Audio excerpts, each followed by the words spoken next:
Hello,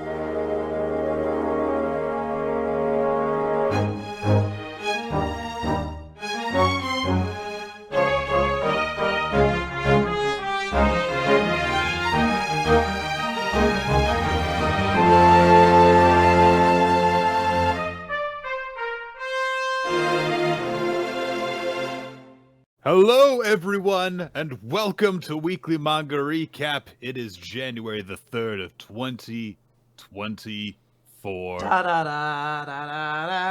Made it. I was going to show up in like a very fancy New Year's dress, and then it's dick cold outside, so I decided, no, I'm going to throw on my Spider-Gwen cardigan and stay warm. So that didn't happen. Yeah, so there you go, everybody. It's the weather's fault that Quinn is lazy. Yes. Yep, that's what I do. A lot of things. They're like, hey, did you send in that credit card bill? I'm like, no, the weather was bad. It was rainy. I fully understand that. I mean, there has been at least one time when I've called off work because the weather was too bad and I felt like shit. So I was like, no, not coming in. I wanted to tell this story. I forgot to tell it last time, and it feels very relevant to tell it to Weekly Manga Recap because this is a show where we talk about manga, which is a Japanese art form, which would imply a little bit of something about us. Otakus kind of have like an ooey to them, a stereotype, one of which being eating a lot of sushi. I don't eat sushi at all. I mean, okay. I don't know if you do either. I truly don't know. I eat some sushi. Okay. But I'm pretty basic. Okay. So I don't eat sushi at all. And we had a couple friends who wanted to go out to a Japanese restaurant. And at first I was resisting. I was like, oh, I don't eat fish or anything like that. But then I looked and I was like, oh, like there's absolutely stuff on this menu that isn't fish. Like I got like chicken katsu. And I was like, obviously this is going to work out. But I show up and I don't know why I didn't think this. They just give you chopsticks. Now, as someone who's never eaten sushi before, oh dear, I have no idea how to use a chopstick. I'm like familiar with the concept. Like I could shadow puppet. It's like, you know, like, you do the finger thing or whatever. But I like ask one of the people, and these are my friends, so like there's a little light teasing, but it is like, no, hold one in the crook of your hand, keep it still, use the other one to kind of manipulate stuff. I'm like, okay, doing okay. I'm like getting food into my mouth. I feel like I'm doing all right. The waitress walks by, just looks at me once and goes, do you want a fork? And I was like, you can't do this to me in front of my people. You can't call me out like this. It's like it's like that time we went out for drinks and I was like, I don't drink. It's just so humiliating to have. It's not like she like walked to the table a couple times and was like, is everything okay? Or she walked by just once took one look and at was you. like, this bitch has no idea. This is the whitest person at this table right there. Which is astonishing because I'm sitting next to Austin, who is categorically one of the whitest people in the world. But no, he's doing it like a champ. I'm just this fucking ignorant bitch that just like, would you like a cheeseburger, ma'am, and a fork and knife, maybe a little juice box? I'm like, no, I'm an adult. I can eat foreign cuisine and not be a mess. And then I got a fork and I finished chicken katsu and rice. See, you should have gone for the sushi, honestly, because then you could have just hand to mouth and no one would have been able to call you on not being able to use chopsticks. I should have. Or I should have power moved and then just grabbed the chicken katsu with my hand. Like the whole thing. Now, like we started to cut it up for you. I'm like, no, like this is fine. I have no respect. And then just devoured the whole thing. I believe this is how that they eat it in Hokkaido, actually, you will find. Yeah, a little known place called Okinawa. Yes, I believe They're that like, this is where it is, what is done in the Toyota region. I believe a small little town in the name of Tokyo, Japan is where they do. Like, they're like, you understand we're part Japanese, right? Like, I don't. What do you you have to know more prefectures than this. I'm like, yes, I studied this. I studied in the Shibuya prefecture. Like, I don't, not a prefecture. Oh boy. Yeah. Thank you for sharing. Yeah, I just wanted to share that. Happy New Year, everybody. It's 2024. I hope all of us have wild expectations of ourselves in a good way for 2024. There's never a time that is too late to try to work towards the best image of yourself and to rise to new challenges and to have fun. So in that spirit, we love to wrap up one year before going into the next one. So we are going to talk about all of 2023 and weekly manga recap. So it's time for the annual manga recap of 2023. Da da da da da da da da da. It's this is gonna be a real Vanilla Ice situation. I'm like, no, I didn't. They do da da da da, and I'm like da da da da. It's a completely different song. It's a public domain song. I thought it was like the birthday thing. Shit, I've been giving money to somebody for years. His name was Mr. New Year's Song.com. Mr. New Year's Song. He didn't know the name. And I didn't know it, so I couldn't correct him. I was like, your guess is just as valid as mine. Okay, so can we start? Yes. So the way we like to start is, of course, how we usually tend to start episodes of Weekly Manga Recap when we have a recommendation, is we start by talking about those. So we want to talk about all of our recommendations from 2023, and then we're going to say which ones we thought were our favorites and which ones we thought sucked. And there's always a gimme because Sadistic September is in there. That's true. Guys, let's start off on a high note.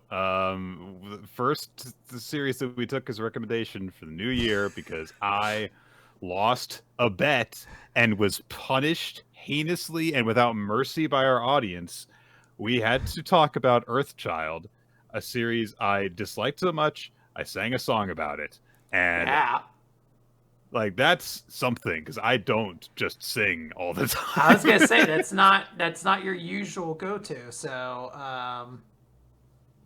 I think that would that was definitely a special element of the episode, which means I think it's gonna be on your favorites list, right? Oh, absolutely, yeah. I think that among the things that I said about the series were it made me hate shonen, which is an amazing accomplishment. It's also a great lead-in to then us talking about 2 hours of shonen manga. It's so much. God,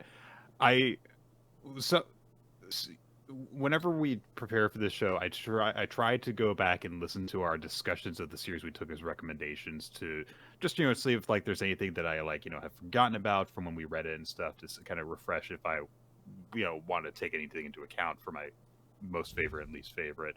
And in a sense, I mean, it has been, nearly a full calendar year since we talked about the series.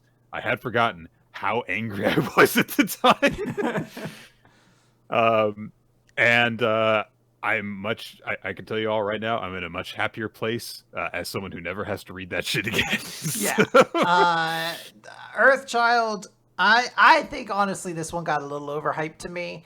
The Discord made this out to be one of the worst series ever. It's very dumb in a good way. Not a good way. It's a good bad kind of thing. Like, I enjoyed kind of reading some of the stupid decisions that got made. Like, it's truly a phenomenal thing. They're like, no, Earth-chan, you're part of our family now. And you're like, what is this? What is this? Why did you even have a time skip? What is there's just so many like foolish decisions that happened. The lead characters are all either bland or they're just insufferable. what is his name? Like Risuke or something like that. Like he was Something like that. I think it was Reisuke. Yeah, it's truly one of the worst protagonists in any series. Just a mess. But you know, I love when we get jump series that are like that. I'd prefer to get a series that crashes and burns. Like I want more Ghost Rider Tokyo Paradox or whatever, and less, fucking Kagurabachis, basically. Like stuff that I'm like, what a mess, and I don't care about this at the end. Where like, what a mess! Mwah! Like I shall remember this crying robot forever. Pretty much. Yeah. I don't know. I feel like this was beyond redeeming qualities. Like, I don't even feel good about like some of the stuff that like some of the angry memories at this point. Like, I remember, and then when I listened back, I was like, oh my god, I forgot how much bad stuff there was in this very short series. It lasted like 26 chapters, and it packed in all sorts of bad stuff. Yeah. We changed gears immediately after that. Yeah, we went from one of the worst shonen manga ever to arguably the greatest. Arguably the greatest shonen manga ever, Fullmetal Alchemist. We had a very nice, long discussion about just as many facets of the series as we could possibly fit into a discussion that within that time frame. There's all sorts of stuff I'm sure that we did not cover that we could have talked about in great detail. Yeah. How great the characters are, how well paced and executed the plot is, the amount of intrigue there is in it, how cool the art is in a very different way from even a lot of the stuff that was going on at the time. And of course, just like how lasting people's impressions of it are. You still see people making jokes and memes about this, about the series, 20 years later, because that had that much of an impact on people. Yeah, there's countless ways this series has endured since its original creation. I imagine with like the younger generations that are starting to get into like anime and manga, this series will hold a sort of reverence to them in the same way like the series that we kind of grew up with did. Like, oh, Dragon Ball, this is classic thing. Or I was about to say Ronin Warriors. That's not one of the ones I go to. But there's those series that are just like iconic. That just like persist throughout. I mean, you could argue what series are and aren't. Of course, it existed kind of during a time where people were like, oh, well, the big three are these. And then quietly, Fullmetal Alchemist maybe is the best of all of them. I mean, arguably, certainly. But there is also something to be said that it's a series you could read to its completion right now. I love you, One Piece. Yeah. You're a monolith. That terrifies me to this day to comprehend sometimes. But that says a lot. I mean, was it Arakawa is the mangaka? Yes. She has like 2 other completed series since then, I want to say. Like, it just says a lot. I really appreciated getting to like remind myself how good Fullmetal Alchemist is and why it's one of the best. It's the GOAT, as the fucking shitty memes say. Yeah. We at one point a long time ago covered Silver Spoon by her, and it has since been several years, in fact, since it's been completed, and there's all sorts of other stuff that she's been doing too. Yeah, and it's great stuff. And then we continued the great up and down gear shifts. Really weird. Weird year. We talked about Monster Musume, Everyday Life with Monster Girls. This is the Monster fucking series, which, hey, no judgment, no shame. I think monsters are cool. I think turning them into other things is cool. I didn't need as many titties as I saw. It wasn't for me. I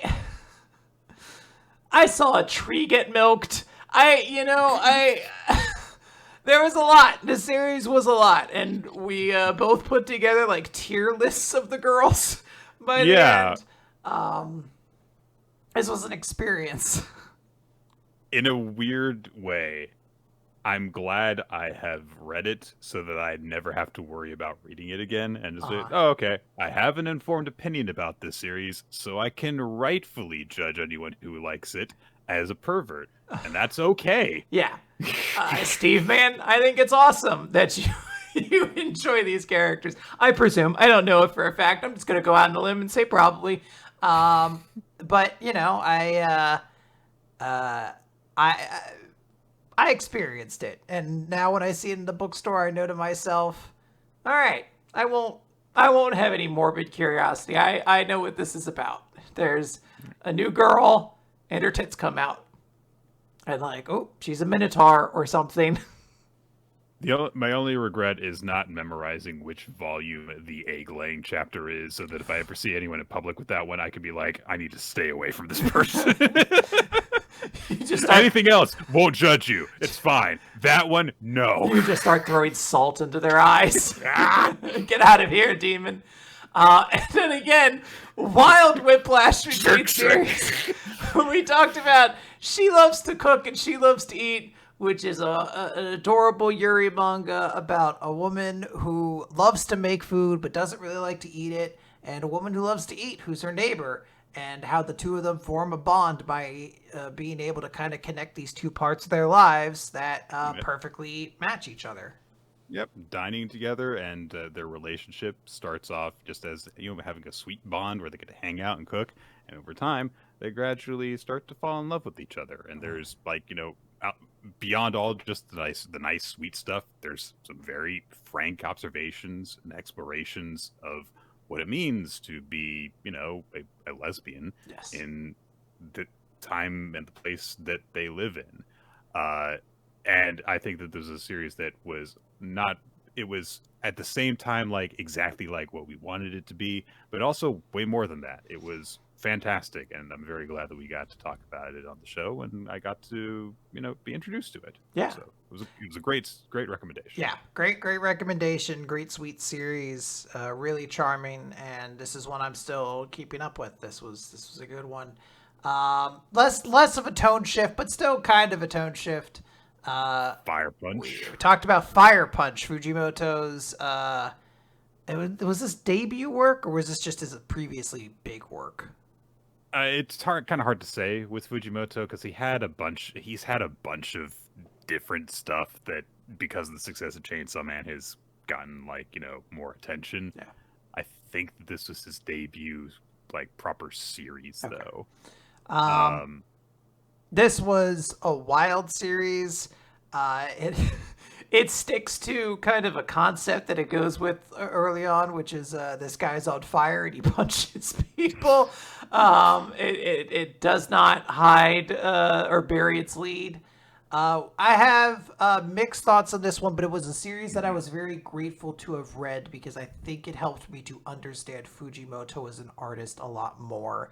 I'm able to, I think, look at Chainsaw Man with a different lens now a little bit, and I think maybe very poignantly being able to see how good Fujimoto has been in Chainsaw Man. Not that Fire Punch was bad or anything, but I do feel like he has elevated his game to a very incredible level. Chainsaw Man seems a lot better after you read Fire Punch, and I don't mean that disparagingly. Yeah. But you can tell that okay, the weird edges have been honed. Yes. In this, and there's a lot of weird, interesting ideas in Fire Punch. Just a lot of stuff in terms of how the people around you decide who you are to one extent or another, and what it means when to be finally freed from the influence of everyone else. There's a lot of discussions of. Not discussions of philosophy, but weird reflections on it, in the way that you would expect someone like Fujimoto to try and tackle those subjects. And then there's just weird stuff in it that I'm glad there is just some freaky stuff. I'm glad has not been as big a factor in Chainsaw Man, and in the same way as a someone who's kind of like messing around when they make their first, splatter gore films, like figures it out. It's like, okay, now I'll just make like very honed and true freaky shit so that I hit you right where I want to. Yes. Yeah, it was. I'm glad that we read it and we had a nice discussion about it. I think did like a separate episode just to talk about it because of the timing of it. From there, we talked about Blank Canvas by So-Called Artist Journey, the autobiographical work about I can't remember her name at the moment. Princess Jellyfish Lady. Yes, and how she really started to get into actually becoming a proper artist, and her relationship with her art teacher, her sensei, and the series kind of serves as a sort of like a self therapy thing where she works through her feelings of regret for not being more involved in his life, despite the fact that he seemed to be very interested in spending time with her. Much in the way of like a grandparent who wants to spend time with you and you just don't make time for them. Yes, very much so. Kiko Higashimura, to be clear, is the author's name. And this was a powerful series. I think I talked about it during it. I cried a lot reading this. It was my kryptonite. It's about an old man who is going to die and the sadness that accompanies it. But this series was just very powerfully kind of poignant in it. It was something that just tore apart at you, and it was just so well executed. This is a manga whose work I have not read before, and I was so drawn into her style. It was funny. I loved seeing her kind of wander through life, kind of like falling backwards into this profession a little bit, because she's just like, I don't want to do art like this. I just want to draw manga. Like, that's all I want. And then she's like, I'm in art school and like all this sort of stuff. Like, it's crazy how her life is going. And it's just powerful. There's a lot of moments that hit you. There's just great cliffhangers. It's deeply personal in like just a very beautiful way. And this is, I think, a very strong series to check out. As like, you need like a good manga recommendation? Like, check out Blank Canvas. 4 volumes. It's really good. We went from that into Oshi no Ko, which is a pretty big series right now because the anime adaptation dropped at right around the time that we covered the series. It's by the same author, I want to say, as Kaguya-sama. And we again had this like a really nice big conversation about it, and there was a lot of interesting stuff to discuss, but I think that both of us at the same time had mixed feelings about just the straightforward quality of it. Like, hey, there's some interesting stuff going on, but a lot of it is just kind of like, I wish it was more fun in some cases. But there was definitely a very interesting story going on within it. Yeah, I respect the series. This is a series that is very popular right now, and in a lot of ways, I definitely see and understand why. I do think I came to realize that I was like, this isn't a series I'm particularly hyped for. There was like pieces to it that's maybe just like a tone that I particularly agreed with and stuff like that. And I have heard that like some of the later chapters can get like kind of intense with like some of the character relationships. But for me, this ultimately felt like a series I was like, this is interesting.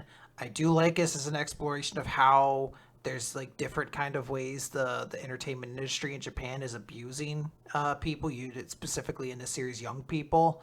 But that said, I wasn't like enamored with this series. Like if I was like seeking something to fill the actage shaped hole in my heart, which I wouldn't. I didn't like that series. But if I was looking to, I don't know if this would have been it for me. But maybe that's the reason why it would be for you. So this was one again I was glad to read, but this is not like this doesn't show up in my top 3 anywhere. Where I think this might have been like a shoo-in for most people.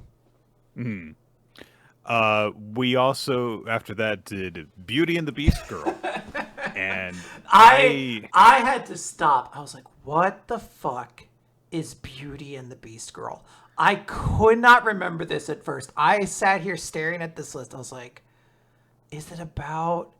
It's got to be a Beauty and the Beast thing. Nope. Is it? Not really.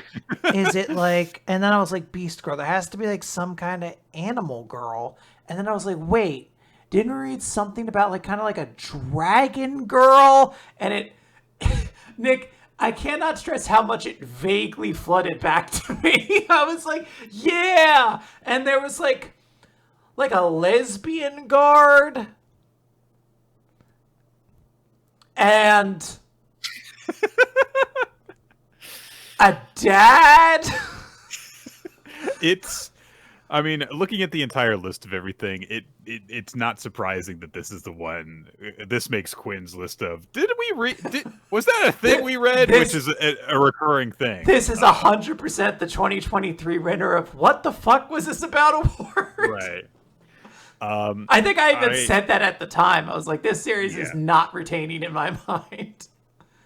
This was a weird episode to listen back to because I'm so audibly struggling to talk about it because I even though I led with I don't think there's a lot to talk about in this series. I was still struggling. I gotta find something to say about this. And by the end, we consumed a piece of media. There can't be nothing to say about it, right?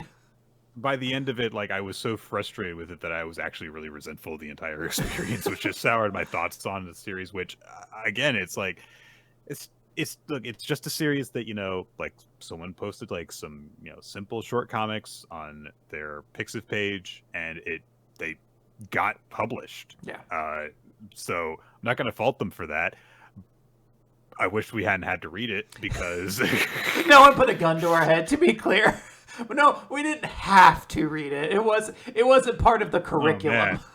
It's good that you've just said that to me, Quinn. I'm gonna just show up from now on, not having read anything that we were supposed to read. That's what I did with Changing Time, Nick, or Crossing Time. I was like, I read like a third of it. Apparently, it wasn't so bad. Crossing Time. God damn it! No hurry away for that. So, yeah, Beauty and the Beast Girl, I think we've said just as much about it now as we did in the episode itself. So, instead, we'll move on to a series with a lot of personality, which is Young Ladies Don't Play Fighting Games. This is a recommendation I took on because I had previously read it. I was into a big video game, fighting game hyperfixation at the time. And this ended up being one of my bigger surprises of the year, especially as I read it in like more detail the first time. I'd only read like the first volume. And as I read more, I was like, oh, this is really funny, really like sweet at times. And above all else, this is one of the better sports manga we've read. Like this is really compelling as like underdog stories and watching these girls like get into this sport and be fueled by being better than one another and how they confront new challengers. I was like, this is like nailing it on every level in a way that's so surprising to me. It's a very bizarre combination, yes. Like a Yuri-ish, because there hasn't been any explicit romance yet, but it does seem to be heading in that direction. Story about girl friends just getting into the fighting game circuit and getting really detailed about it. There is some terminology in here that like I picked up because I was reading this series, and because I'm like, I'm not a gamer, but at the very least, this author intimately knows some gamers and talks to them a lot, if not being a gamer themselves.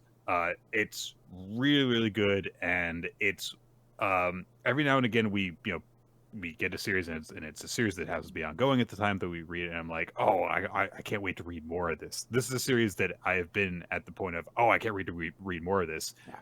Wait, it's gonna take forever for the next volume to come out. Yeah, this is one where you're almost like, whatever happened to that fighting game manga? And then you're like, oh, like 2 volumes have come out since I last thought about it. This is the best. So yeah, I'm gonna repeat that. Just like, I can't wait to read more. Yes. Eventually. Yes, really, really good one. And leads us, I think, nicely into something else that's also kind of about competition in a weird way. Mm-hmm. This is Shoha Shoten, the double stand-up comedy routine manga by Obata, and I forget who the author for this series is. I'm blanking on it. But this is a series that you can get through Viz Media. If you have your Shonen Jump subscription, you can read this series, and that's how you read it. It's monthly, and this is an interesting series. As somebody who has an interest in comedy, seeing series try to tackle comedy in any kind of serious way is always interesting.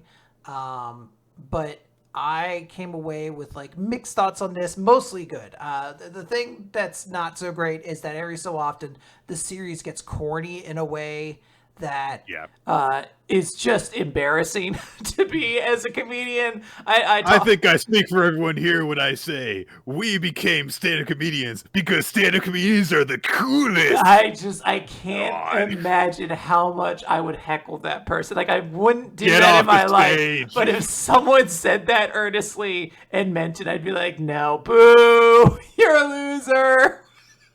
But like, also legitimately, this series is funny. There's like stand-up comedy bits, and I'm like, this is really good. There are emotional bits. There's a plethora of like interesting rival characters. We're in the middle of an arc right now where like there's 12 teams, and I think like 7 of them are like pretty significantly supposed to be rivals to our main protagonist team, and it's intense watching them all compete because only one person wins, so it's not even like, will our heroes win? You're like, 2 people. Yeah, one team will win. But of these teams, like, it's not even like, will our heroes team win? It's like, are the teams I really like going to just get crushed emotionally? Like, there's high schoolers. They're still kids. This might damage them. It's something that like I thought at the time that we read, I was like, oh, I'm gonna like follow the series now, and I kind of like just like fallen off on it. So I guess it hasn't had as lasting an impact on me as I thought it would, but definitely I could recognize when we read, it's like, this is very good, very well paced. I love the structure of the series, which is just like 1 chapter, 1 act. Yeah, you see the whole act in 1 chapter. If you're gonna have a monthly series, fucking do that. Make it feel like every single chapter something has been accomplished, and you get to see the whole thing. So bizarrely sad at certain points, but effectively so. And yeah, like you said, it's funny that zoo act that's like the second act that the 2 of them put on, hilarious. Yeah. So... Legitimately, I was like, fuck, I'm laughing. I don't know how to do it. I've stayed up to date with it up to, I think, the most recent chapter I still need to read.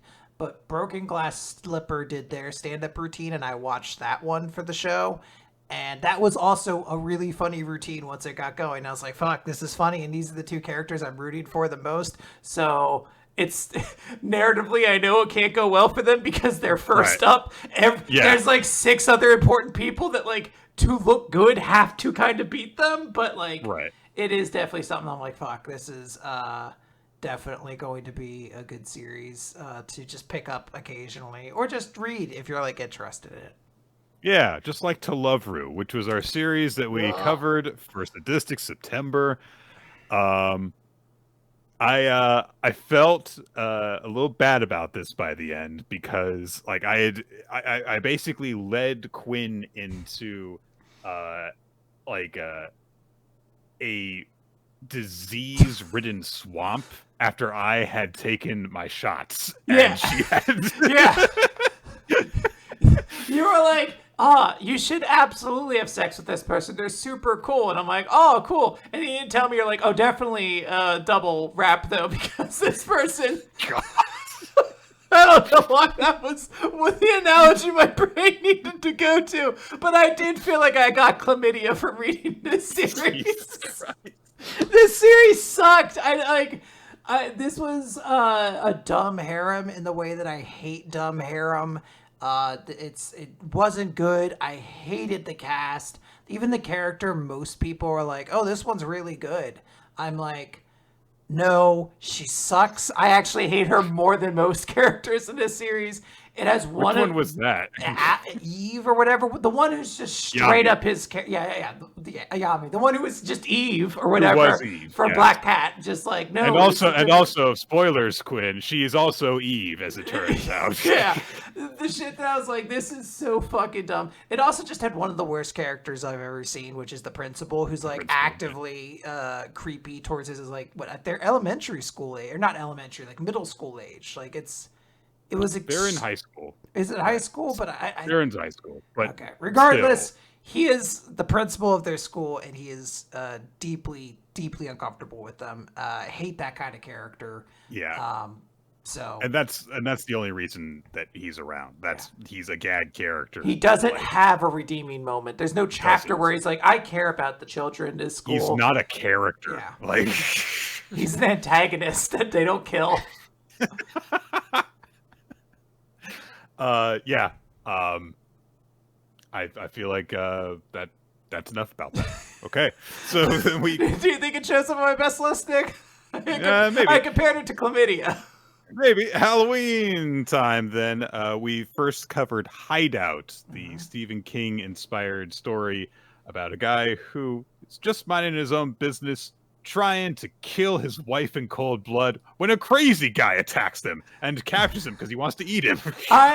So like this is not like a series I have like a lot of fondness for. For some reason, I feel like we had a really fun discussion on this series though. Like I feel like there were a lot of jokes at this series like sort of expense. I believe that there was a where we talked about the guest book that the guy leaves out to lure people. I feel like this series, like this was kind of in like a good bad area where I'm like, this isn't good, but this is fun to watch and then joke about with friends to like kind of dish on it a little bit and all that sort of stuff. This is ultimately kind of harmless. But if I were to like stand it up on just its own merits and be like, oh, this was something I watched to get scary in the season for spooky stuff, I would not have. This is kind of forgettable. It's like, ooh, what if there was a spooky cave? And I think that it was like done well for what it was. It's just that we're not the audience for this kind of series. Yeah, maybe Austin could read it, and he's like, actually. This is a 10 out of 10. I've had this discussion with Austin because we just did a Spew Punk, and I talked about, I don't know if you've seen the trailers for the Anyone But You romantic comedy that's out right now with Sydney Sweet, Glenn Powell. And Austin and Joe reviewed it, and I think between them they gave it like 2 stars. Was like sort of the average. So I came in expecting to hate it, and I left and I was like, that was actually amazing, 4 stars. Wow. And I had to explain to Austin afterward. I was like, you don't understand. I recognize this isn't really good, but this is like garbage in the same way you'll read generic nothing horror or watch like generic nothing horror movies and kind of have thoughts on them and like, actually it wasn't so bad. I was like, I like these shitty rom-coms where the only thought is like, what if these 2 attractive actors interacted with each other, probably in a location that's also pretty? And I'm like, perfect. Mwah, more. Bravo. Oh man. I cannot relate to that in any way, shape, or form. It's like I hate both of those genres. I don't know if we've ever been further apart. Oh man! All right, so from going into Hideout, we went into The Walking Cat. A walking cat. A cat's eye view of the zombie apocalypse. A Walking Cat. This was a fun series. It was weird.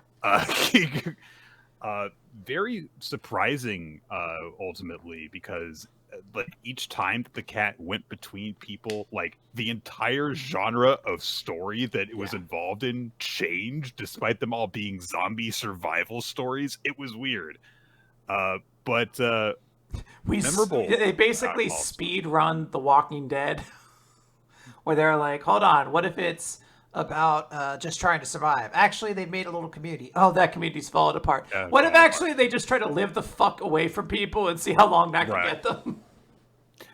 Very weird pacing, and when the story ended, it was like, oh, I guess that's just it. Yeah. But glad to have read it, and the cat lives. So yes, good job. Yep. Big plus. This ended up being an optimistic kind of zombie apocalypse story in a way, in that if there was a character, they found the cure maybe at the end. Yeah, they're like, I think we might be able to make this work, and also this guy who you thought died, he's probably gonna live.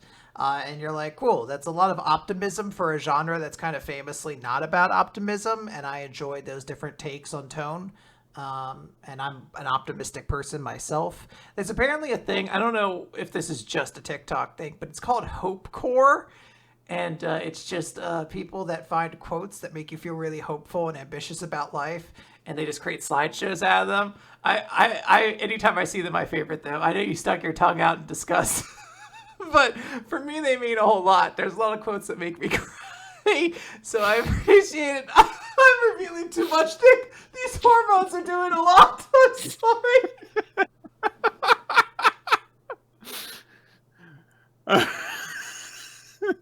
I'm just gonna like keep on doing more horror stories, and eventually Quinn will like reveal her passwords to me for all of her accounts. Like, don't you just feel like people should share? Oh god. Oh man. We talked about Yu Yu Hakusho as well. This is a series. Oh my god, this was so awkward for me. We're gonna have to talk about this one because this is a series, a little known series. I don't think many people know about. So there's this manga called Togashi. He comes out of the woodwork every now and then to do a little something. Yeah, it's just, very reclusive. But no, Yu Yu Hakusho, this is a powerhouse of sort of like the 90s shonen. I'm trying to think of it like crept into 2000s. Early 90s. Yeah, it didn't get into the 2000s. But so I'm sorry, my brain went blank. I started thinking about Hope Core. Okay, so yeah, Yu Yu Hakusho, very influential, early mid '90s series that was Togashi's big break-in before he did Hunter x Hunter, which will end eventually. He is determined to do it, and good luck to you, dude. And this was a weird one because I came in, all sorts of like big fond memories of Yu Yu Hakusho, watching it on Toonami when I was a kid. I've gotten into it again this year, watching it together with Nicole. Been having a good time watching the anime. Read the manga, did not really care for it. I was like, how is this possible? How can this possibly be? I am actively watching the series and liking it, and then I read it like, don't really care for it all that much. But it speaks to a couple of different things. One is just, hey, there is, even if you are a big manga first guy like I usually am, there is often something that can be added by adapting it into anime. Some things just, work out better. And also, this is an odd adaptation of the story. This is a very, in some ways, streamlined, and in others, very expanded between the two different versions. So it was actually quite worth looking into. Even if you have watched Yu Yu Hakusho, there's some different stuff in the manga that you might be surprised if you haven't read it for yourself. Yeah. But for me, I didn't like it. Yeah, and that's fair. And that's also not like crazy surprising because I think you also weren't super high on Hunter x Hunter when you read that either. So this might just be a thing that like Togashi's just like kind of an impenetrable, and that's like actually kind of how I feel too. It's a little bit like impenetrable as a style at times. Like I still can't tell you, like I can't really explain the Chimera Ant arc if you like put a gun to my head. I'm like, no, it's like about racism. But like they kill everybody. and then they committed genocide. Which is not like racism at all. And then, I think everyone dies, but then Gon gets tall. You know what? I don't know. I guess that's the answer is I don't know. So I enjoy aspects of this. I think Yu Yu Hakusho, again, incredibly influential series. It's hard not to look at it and just kind of find its iconic place in everything, like some of the archetypes, the Hiei cool kind of dark character, the pretty boy mysterious one in Kurama, and then of course my favorite, the big dumb idiot in Kuwabara, who I obviously am absolutely enamored by. So I do like getting to know some of the context more for this series. Like in my mind, I was like, it's like the Dark Tournament, and then like some other stuff happens. And reading it, I'm like, yeah, that actually is kind of it. But I really did appreciate it. We have not, to my knowledge, people are asking, seen the live action adaptation that Netflix put out recently. Not same as like the One Piece one. This is one I believe produced in Japan. Netflix is just kind of releasing it.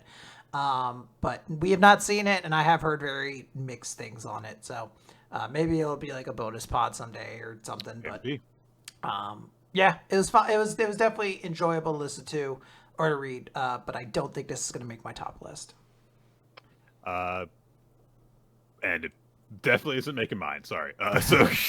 And the last series that we covered for this year was Soloist in a Cage, a story about a girl who grew up in a prison, went with some guys who were making a jailbreak, and kind of like tagged along with them, but ended up dropping her baby brother, literally baby brother, on the way out, and then goes back to try and find him when she is an adult and has honed her skills and is like a very deadly killer now.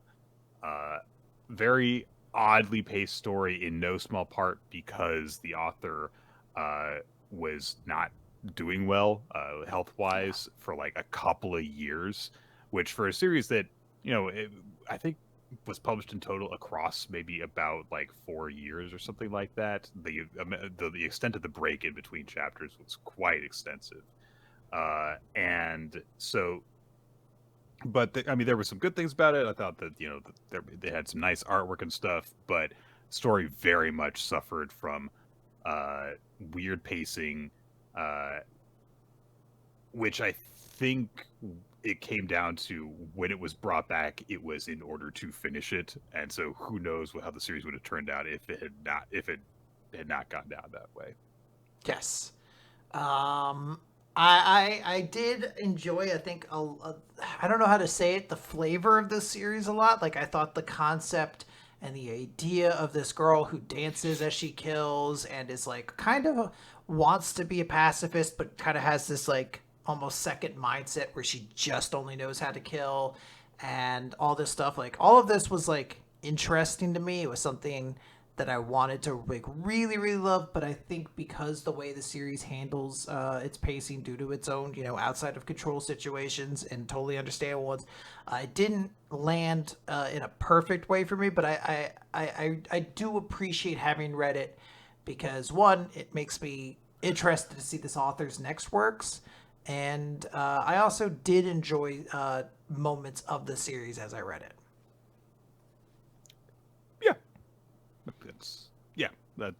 That's a pretty much a reflection of how I feel about it as well. So Nick, we had a pretty, I think, good year for recaps. We went through a lot of stuff, and I didn't hear a ton of negativity. So maybe we should start with our worst recommendations of 2023 and just get those out of the way. Yeah, sure. Let's do that. My number 3 worst, Beauty and the Beast girl, and I know that it's like I shouldn't even really be considering that as like a bad series because I don't think that there's enough to it to even like dislike. But I don't know. I felt in some senses like this one of the series that had the least worth checking out in it. Mm-hmm. And so as a result of like feeling like I was mad by the end of the entire experience of like, why did I even bother reading this? I feel like it deserves a spot in there, even though I don't have very strong feelings about the series itself. Yeah. I think I'm not going to echo you. I'm going to go with Monster Musume as my number 3, which is, I feel like I hate doing this when it's like lewd manga because it feels like I'm kind of being a prude to be like, I don't care for this tomfoolery, this hanky panky. Like, I'm not. I'm a whore, guys. If you really get to know me. But the point of the thought process is just like, I don't love reading stuff like this as content of just like, hey, what if these are like attractive like monster women took their boobs out? I'm just like, this isn't, I don't know what fetish this specifically is. It kind of feels like multiple ones all at once, and it's not for me. Definitely. And like there's nothing more beyond that, which I think kind of works against this series a lot. I've read harem manga that try to be sexy, Yeah. and they still sometimes put a plot in there that's interesting, or like something that makes me feel that there's like a narrative worth following in here. I don't necessarily need my pornography to come with the story, Nick, but it is appreciated, okay? La art! No comment. All right. I'm having a wild 2024 already. I'm sorry. I'm gonna kind of maintain that level with you, though. My number 2 is To Love Ru. Look, like I said, I had a much easier time going through the series than you did because I had been through it once before already. It was really easy to get through this because I just had to find or had stopped down the old trail and just follow through there. And it was okay. I could tell it had once been a very rough path, but it had been trod through and was now a proper path leading towards salvation, i.e., the last chapter of the series. But it's still really bad. One of the things that I brought up when we covered it was that I kept like statistics on the series, and it was just it ended up being a real indictment of the series that it was like a very particular signature form of fan service happened more frequently than the manga would have anything worth checking out beyond just being fan servicey. Yeah. Like there's just not a lot to it. And it's also one of those things where it's like it's very genre defining as a result of that, but when it's only genre defining in the sense of like it's ecchi and there's a lot of fan service in it and it pushed boundaries for what was acceptable for the demographic that it had. So if it had been, genre defining in the sense of like, establishing like character dynamics and stuff for people to follow and stuff, maybe that would have been more interesting. But no, this is bare bones. Yes. It's not interesting if you approach it from any sense beyond just like horny stuff. So that's it. Yeah. I agree. My second though is going to be Beauty and the Beast Girl, which I feel like is kind of negative, but I've said this before. I have only so many minutes alive on this earth, and if I leave it having consumed something that I truly cannot really recall anything about, it does place a part of me that's like very like scornful towards it. This is harsh, and I don't mean this like in like an objective way of looking at the artist's talent or anything like that. This is not content that was in my wheelhouse. Again, we weren't made to read this. There was no gun to my head, but these are the series, and if I look through them, when I look at one and I'm like, how much of my life? Maybe only a couple hours. I feel like this was a quick read.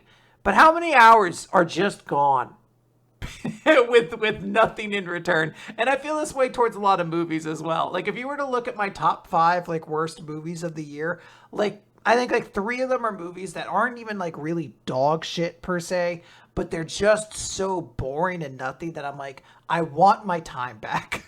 Give it to me back. I am surprised because I was certain that I was the only person who was going to have this in my bottom 3. I unless I'm missing something here, this was number 2. All right. my number one. All right, so I thought of it. I thought about like maybe like trying to pull a fast one or something and being like, oh, it's a YuYu Hakusho because it's the big disappointment. So I was like, guys, everyone knows you all know what it is. Mm-hmm. You've known for a year. You've known for maybe more than a year what it was going to be. Of course it's Earthchild. It's Earth.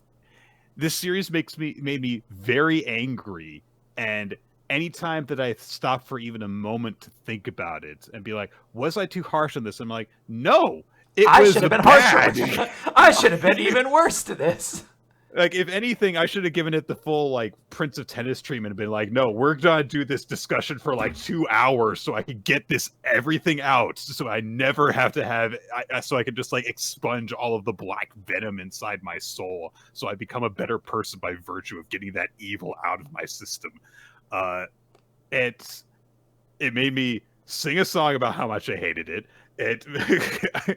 And, honestly, this is head and shoulders above anything else we read this year in terms of how much I disliked it. This is probably on a short list for like my least favorite thing that we have ever covered for this entire podcast. Wow, WMR worst of all time tier list. Let's do it. It's got to be up there. Like maybe at least top 10, maybe top 5. Wow. Like we've read some fucking dog shit too. I understand that, and a lot of stuff is like, stuff that's like just disgusted me. This one was just like, no, I know exactly what this stuff is trying to do. I have consumed that stuff for, God, how old am I? More than half my life. And and I can tell you it's like, no, this is bad. And it makes me feel ashamed for having liked all the stuff that I've liked that has come before it. So, disliked in a very specific way. Oh, wow. Prince of Tennis was number 10 on your worst 10 of all time list. So is this worse than Prince of Tennis? Yes. Wow. Holy shit. Whoa. I don't have anywhere near the same vitriol. It's To Love Ru was my worst this year. It sucked. It was stupid. But like, no, I'm not going to talk about it. Yours should be like the note we end on. That was vitriol. That was heat. All right. I kind of knew that it was going to be number 1 for you. You went into our discussion with like, here are my top 5 least favorite characters. Not even least favorite, most hated characters. Yeah, it was very clear that I was like, there's not like an upper echelon. All right, there's awful and then the worst here. And like I put the one most people liked at like number 2. So right. Yeah, not great, but the audience also pretty much agreed universally with us. The worst recommendations for 2023 was Monster Musume at number 3, To Love Ru at number 2, and then Earthchild at number 1. Again, I'm still not as like hard on Earthchild as everyone else. You fucking assholes! You people in there trying to be like, oh, but it's so bad, it's good, it's funny. Look at you! Look at what you've done! You fucking hypocrites! Look what you did to me! You said it as though you were saying it to other people, but you were very pointedly saying it about me. I'm sorry. Quinn, you dumb whore! You don't understand what this did to me! I would never do that to you. I would be much more childish about how I did that. Quinn, you stupid slut, don't you understand? The Earth is a girl and she's dumb. I hate her. That's the best pitch for this series I've ever heard. The Earth is a girl and she's dumb. Oh fuck. Let's pick our favorite of the year, and this is, I think, legitimately a very hard category for me to go through. I'm going to put my number 3 with an asterisk, and there's kind of an asterisk throughout this whole list in that I am not going to be putting Fullmetal Alchemist on my list. It does deserve it. It is the best, I think, of all of these series, but I don't feel like it does anything to the world for me to encourage you. Like, it would be like me being like, let me rank my top 10 favorite foods of all time. Number 1, pizza. I'm like, everyone knows, okay? Like, I'm not, Right. I'm not leading you into anything. So instead, if you were to be like, hey, if you were talking about your favorite recommendations this year, here are the 3 I talk about. And my number 3 would be She Loves to Cook and She Loves to Eat, which I thought is such a cute series. I love its exploration of queer characters. I love that it is just about 2 women being cozy and comfy, and like it's not afraid to talk about their problems in life. And it's also just like, let's also showcase cool food, and let's let this one girl be kind of an anxiety mess sometimes, and the other one's just like super low-key chill, and they're really, really good for each other. And it's genuinely something that I look back and I'm like, what a great, satisfying read. Like, I'm really glad to have read that. My number 3 is going to be Fullmetal Alchemist. Only number 3 because it's something that I have read before. But I do feel like I did definitely get something out of us taking this as a recommendation to help to just kind of remind myself of what is so good about the series, and also like how so many series could benefit from uh trying to not necessarily emulate it, but like look at it as like an example and see like, oh, here is a way to do like a really well-paced, well-constructed story with a lot of different types of very interesting characters. uh because there's a lot of series that do definitely feel like they, will do the stuff that Fullmetal Alchemist doesn't. Like, it's like, okay, I don't have anything for a character to do. I guess they'll just, show up for the battle and watch with 20 other characters who do nothing and stuff. Yeah. And it's like, no, like everyone should be doing something, even if it's not directly related to like the big fighty thing that's going on. Different characters can do different things, and that's fine. And just all sorts of different stuff. It we talked about the series for like what, an hour and a half when we talked about it before, and I still feel like there's more praise to heap upon it.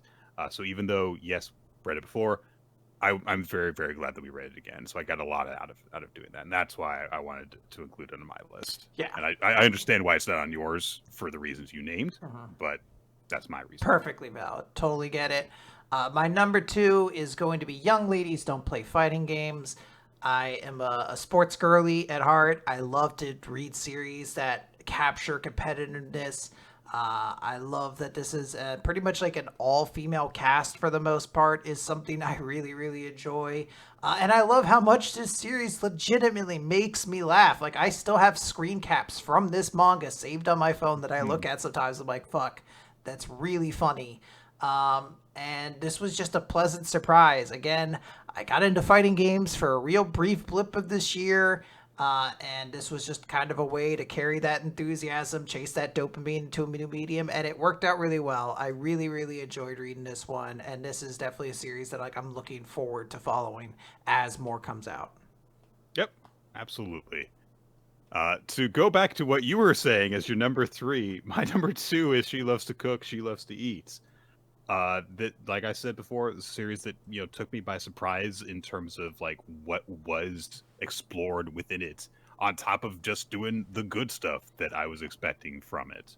I want to give particular attention to. I think we talked about it in the recommendation episode, the one where the main girl, whose name escapes me at the moment, she like flashes back to the time when she was exploring her sexuality and realizing that she was attracted to women, and the weird mostly online searching that she was getting into, and how weird an experience that was for her, and how beaten down she felt up until she discovered someone else that she could connect with, and how sad it was, and then how happy things were. Yeah. And how much warmer everything feels, because like these characters haven't just always been happy. There's been this dissatisfaction in their lives, and they make each other feel better and more whole. It's so hopeful in a way. You could almost say like a kind of like a aesthetic for hope, like a hope core of some kind. Okay, so that's nice. Yeah. And Hold on. Let me find you some quotes from the. No.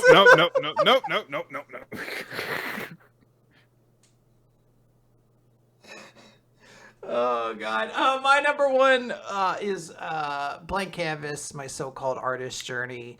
This was an emotional series to read, and if you know me, that's what I live for. I love to feel things.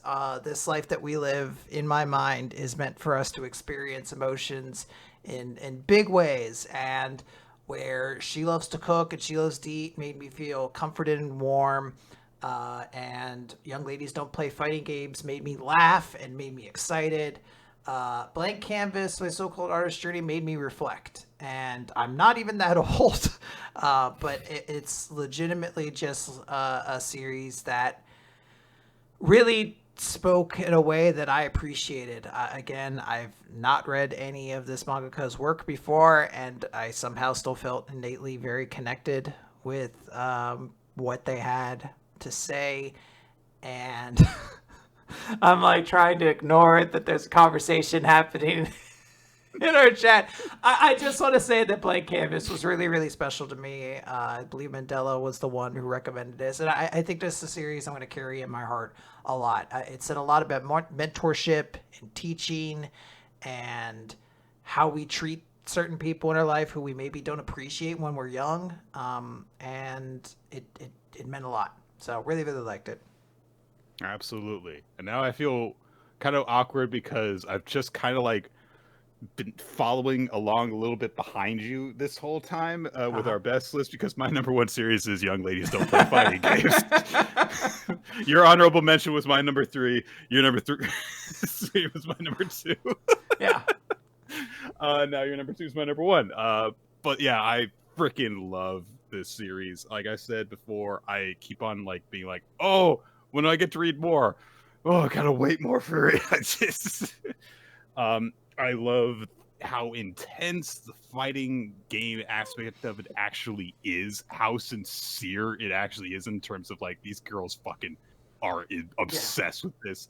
I love the way that it portrays the community, which in reality is not this universally positive. Yeah. Fighting game communities have a mixed reputation, which from what I understand, if you do get into it, it can be very supportive, but it also not sometimes. Right. So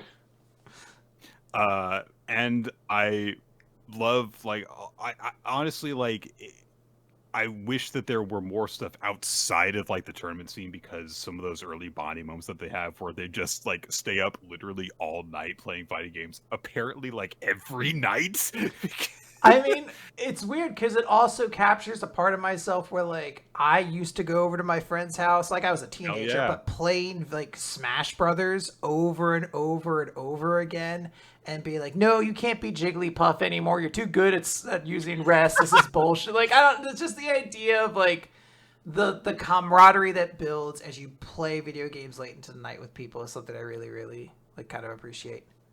That one part where everyone's blaming her, or not blaming her, but criticizing her for being obsessed with the new move that her main has. And they're like, that move's useless. Stop trying to do it. And then she has her big tournament match where she uses it to counter perfectly. And she's like, ha ha! I knew it was good. Yeah, it's very cool. So satisfying. An awesome series, and I look forward to more. Yeah, great year. Nick, just to get us in the mood to talk about more manga, what if I were to say to you, one day you'll be so excited to wake up in the morning, it'll be hard to sleep? Because you're so excited and full of... I'm talking to the wrong person. I'm sitting here trying to talk to Garfield about how cool Monday's going to be. I'm like, no, you don't get it this time. You might like it. Nick, we talked a long time about the manga we recapped over this year. Oh, yeah, we did. But let's talk about the manga that we discussed weekly, and let's go through those. We do have to go a little bit quicker because I think we may have spent a while just talking about recommendations. There's a lot of good ones this year. We did. But I'm going to try to keep a little bit of a pace here. So we're going to start really quick with the series that we dropped from the recap this year, which happens a lot. A lot of manga come out. We don't keep them all. Probably kept too many this year, but we do. We talk about them. So let's just kind of run through these real quick. Kill Blue, unfortunately, is still running and successful in the magazine. Successful, yeah. It's rising up there. It seems like it's going to be, for me, another Sakamoto Days, but honestly, probably worse. Oh, it's significantly worse. No one seems to like it that we know. I was going to say, I have not met a person. Like, I've read Sakamoto Days. I've missed portions here and there, but I've read Sakamoto Days, and I'm like, even if this, I like this, and even if I didn't, I can understand why people do. Kill Blue, I'm like, I guess if you're 8, this is pretty wild, but, like, I just don't get it.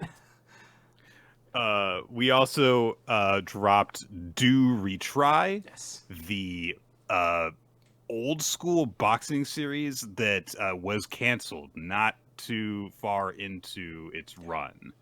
I thought that there were some parts where it seemed like it had a little bit of something to offer, but it just did not escalate in the first 3 chapters, and then we were like, yeah, no.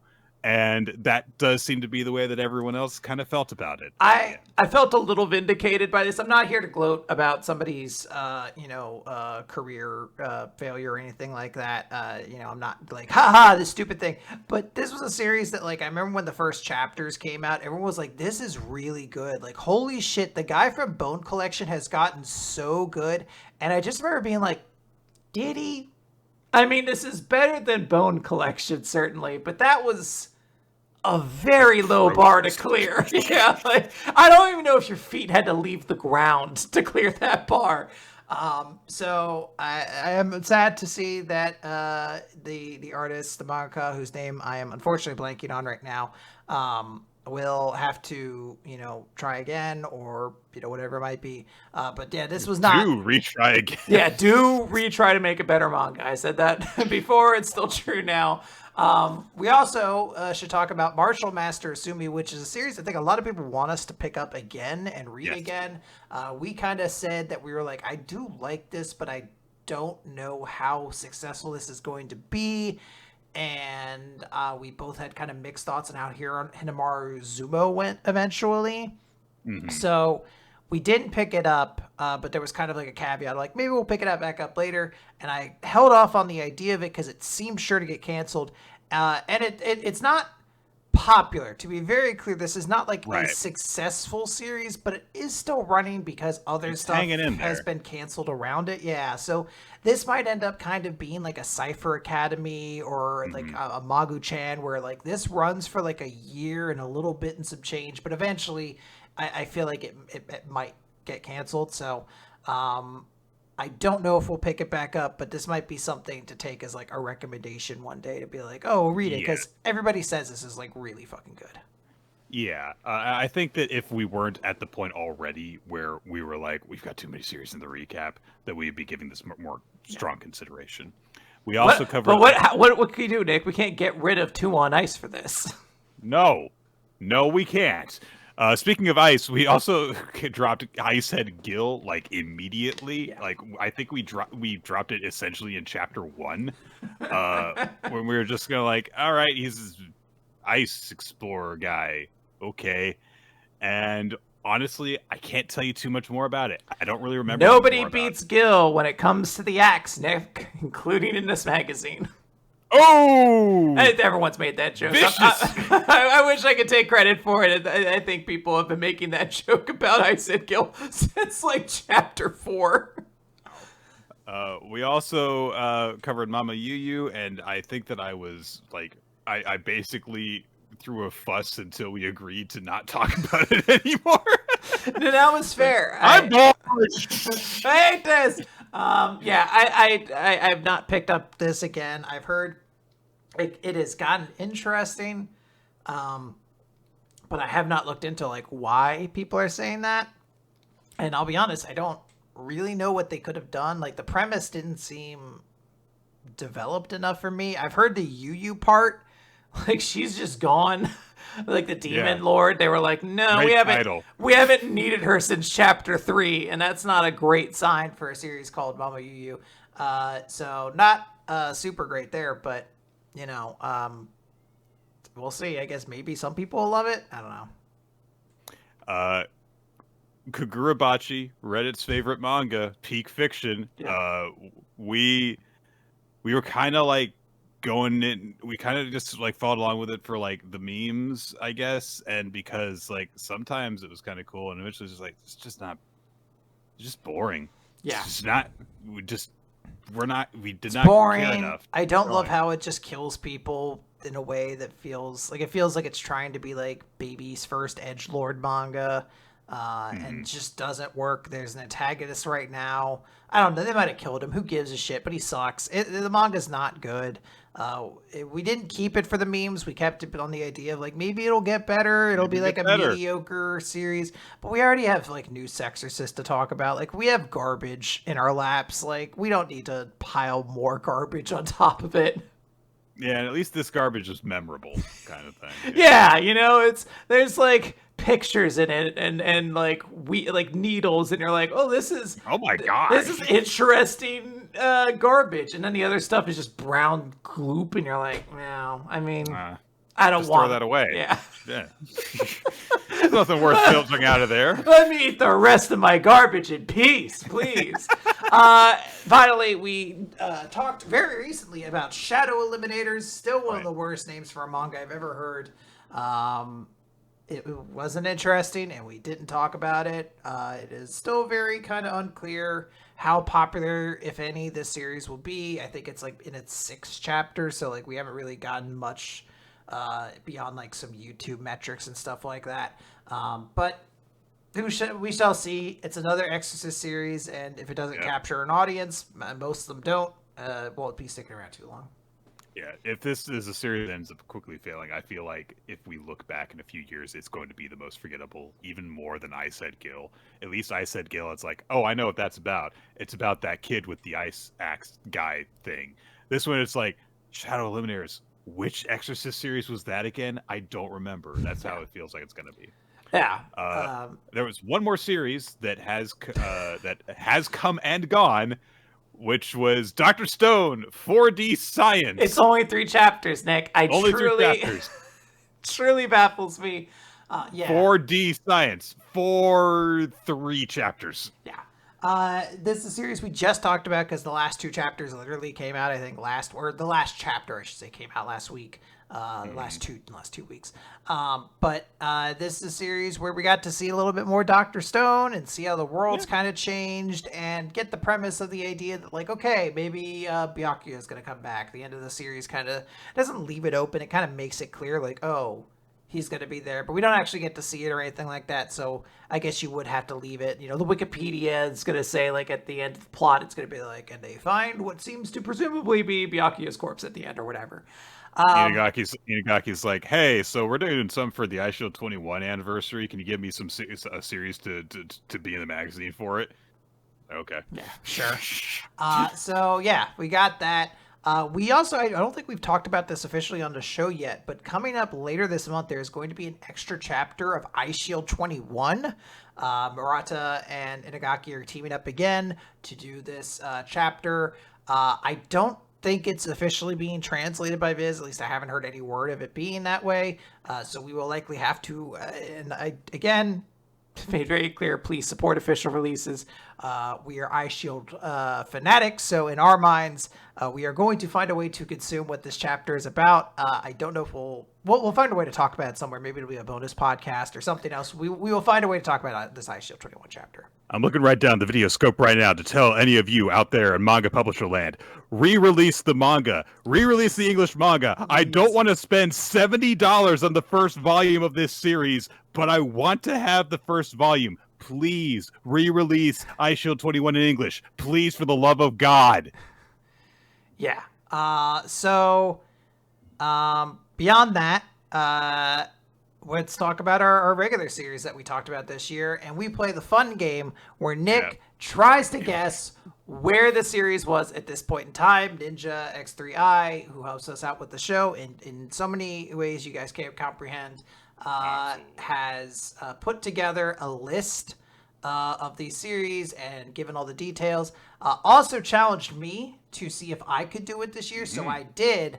I will note that it is, I don't know where it'll play in the episode. I don't know if it'll show up at the end or if it's going to be interspliced, but I tried my hand at this, and I will note that Ninja officially gave me a 2.5 and potentially a 3, depending on how fair you, or how flexible you want to be. I did not do well. I also did not look at any of like the polls ahead of time, which sometimes gives you a little bit of like a gauge of where things are. But I'll say that's the score you're trying to beat. I think you're going to be able to do it, Nick. So we're going to start off real quick with Ginka Glüna, which, as we talked about, ended this year in April. Nick, where was that the first chapter last year?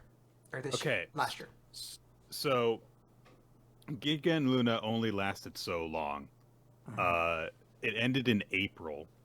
Yep. So between 3 and 4 full months. So that's about a dozen-ish chapters. I'm going to say it was when... Oh God, I don't remember any characters' names. I'm going to guess that it was when when Luna met that weird edgelordy mage, the guy who had the 2 kid mages who worked for him. Oh, okay, yeah. I don't remember his name, but I do know who you're talking about. Neither. Yeah, so that's about the best realm I can guess for it. You did worse than I did. Cool. That helps. It turns out they were past that point already. They had met with Scheherazade, and they were ending that fight with Scheherazade. Scheherazade's sort of been defeated, and they introduced the idea 10 elite magicians have Ginka's body parts. And the other kind of edgelord character, Locke, is there, who's like, I hate all mages. So it was sort of like... Right, he ends up going along with them afterwards. It ended up kind of trying to feel like the manga restructuring itself to see if it could get any new footing or anything like that. Nobody bit. And it did not, unfortunately. So I feel glad that I'm not a complete mess, because I was like, Nick might run the gamut on this. I might look like a fool. No. Akane-banashi, Nick, where do you think Akane-banashi was at the start of last year? So this is going to actually take me a little bit of figuring out, because I have a strong feeling that Akane was doing a training thing. She wasn't in the middle of a competition. She was learning a story. So if I think about it, Akane-banashi is at 90. It's going to be chapter 100 soon. Yes. So this would be in the 40s. So she was learning a story. It's too late for it to be when she was learning Jugemu. So it must be after she won. It's got to be after that she won that first competition. So she was learning a story. I think she was learning the next one. I remember her doing a big training thing after that was Master Urara, the female Rakugoka, where she was learning the seduction thing. I don't remember what part of the lesson that it was in, but that whole sequence was she's learning it from her. She's told, you don't know how to be seductive and stuff. Go on a date, and she doesn't want to go on the date, and she ends up going on a date with Jumbo without telling him. And then learns the secret is just be comfortable around a guy, basically. Yeah. I don't know exactly what part of that sequence it's in, though. Okay, so I'll say this. If you're willing to get a point, then I get a full point. I think the way I phrased this was she was definitely learning fetching tea. And I think I think she maybe has just met Master Urara, or she has just been told you're ill-suited for this kind of story or something like that. Ninja will be able, I guess, to be the arbiter of all this. But yeah, it was kind of right there. She goes to do the date with Jimbo at the end of the chapter. Okay. She's trying to learn it, everything like that. That's yeah. Well, I think we both kind of were in the right point chapter, there. So you're saying the chapter's not when they're on the date; it's right when she's going to go on it. If I'm understanding correctly, it is the chapter where she decides to date Jimbo. She's not on the date though. Gotcha. Okay. Black Clover, Nick. Where do you think Black Clover was? This is tricky because there was so little Black Clover this year. So there's the time skip and everything. So,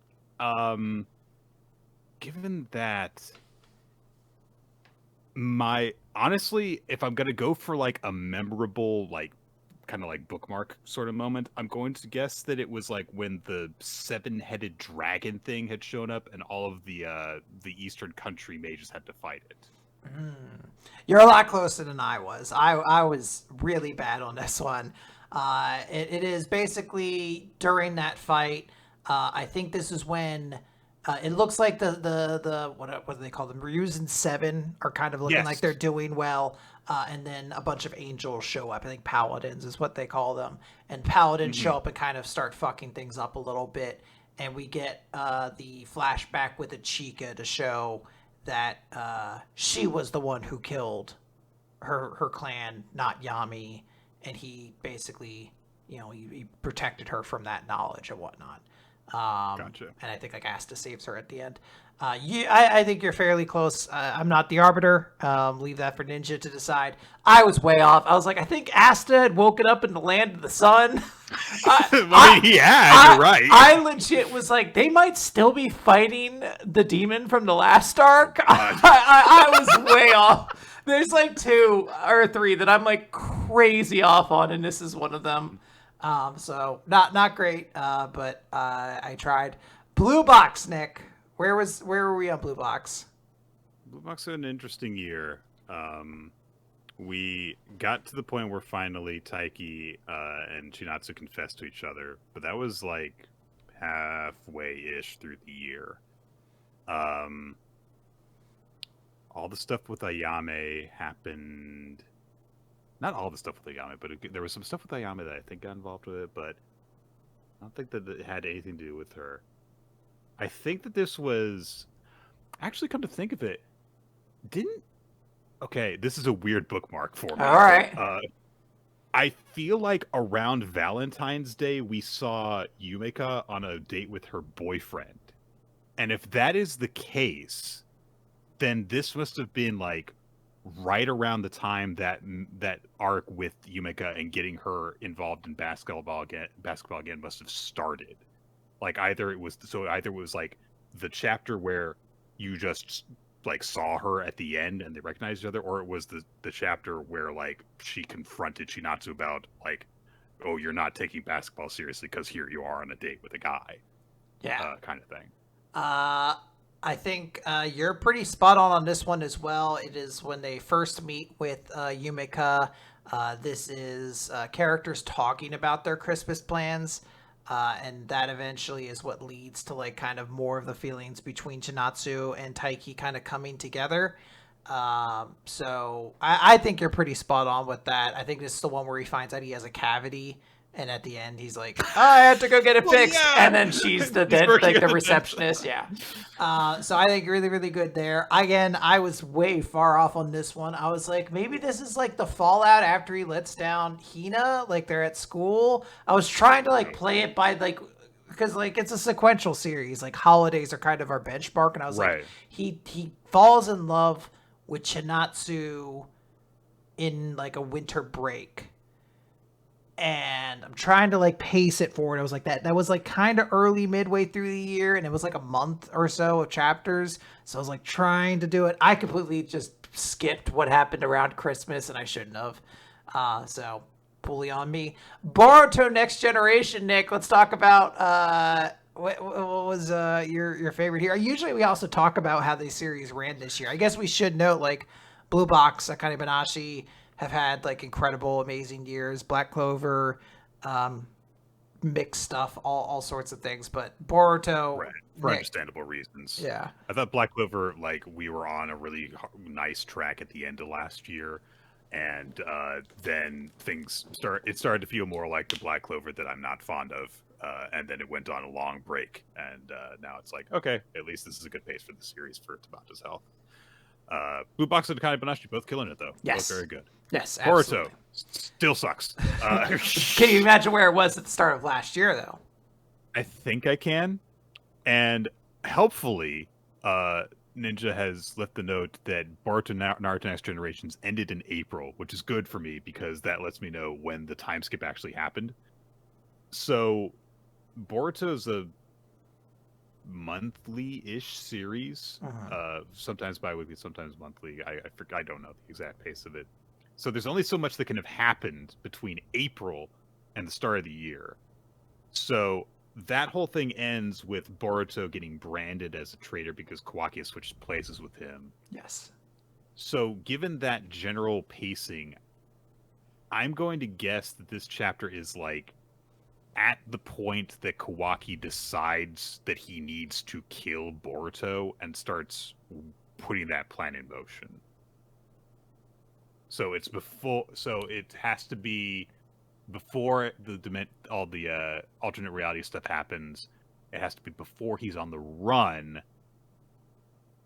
So it might be even when what's the frick? Why am I even bothering to try and remember the name of this technique? When he puts Naruto and Hinata in the prison dimension thing. Yeah, you get a point for that for sure. That's the chapter. Everyone was leaving the house. Kawaki goes and steals Naruto and Hinata away. And then he's like, I have to kill Boruto. Again, I was a little too early on this. I still thought we were in the fight with Boruto and Code and everybody. Because I remember that was going on when I was in the Code cosplay. And there's a little bit. But I forgot how long they were in the fucking house for.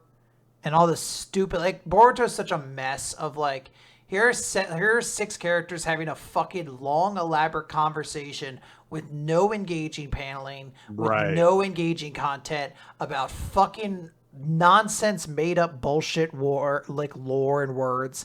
And Ada and Sarada and Samira are just like sitting in a bed having a sleepover, and that's just kind of it. And you're like, cool, I guess this is content. Like, I'm reading, it's like reading the fucking glossary in Final Fantasy 13. You're like, ooh, what elaborate lore building. Now I know what a Lassie and a Fal'Cie is. Like, eat my ass. I don't care. Chainsaw Man. Nick, where was Chainsaw Man at the start of the, last year? Feel bad about this one because I was reminded of this because this won an audience pick for like one of the coolest things that one of the positive moments this year. It's the aquarium spear. Pretty straightforward. It's the aquarium spear thing. Yeah. What do you mean by the aquarium spear? Because there's a chapter where she makes it and a chapter where she uses it.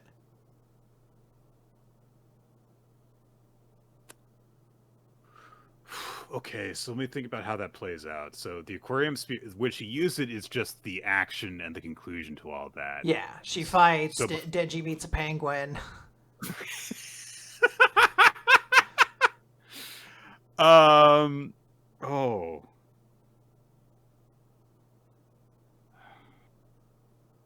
I feel like we talked about the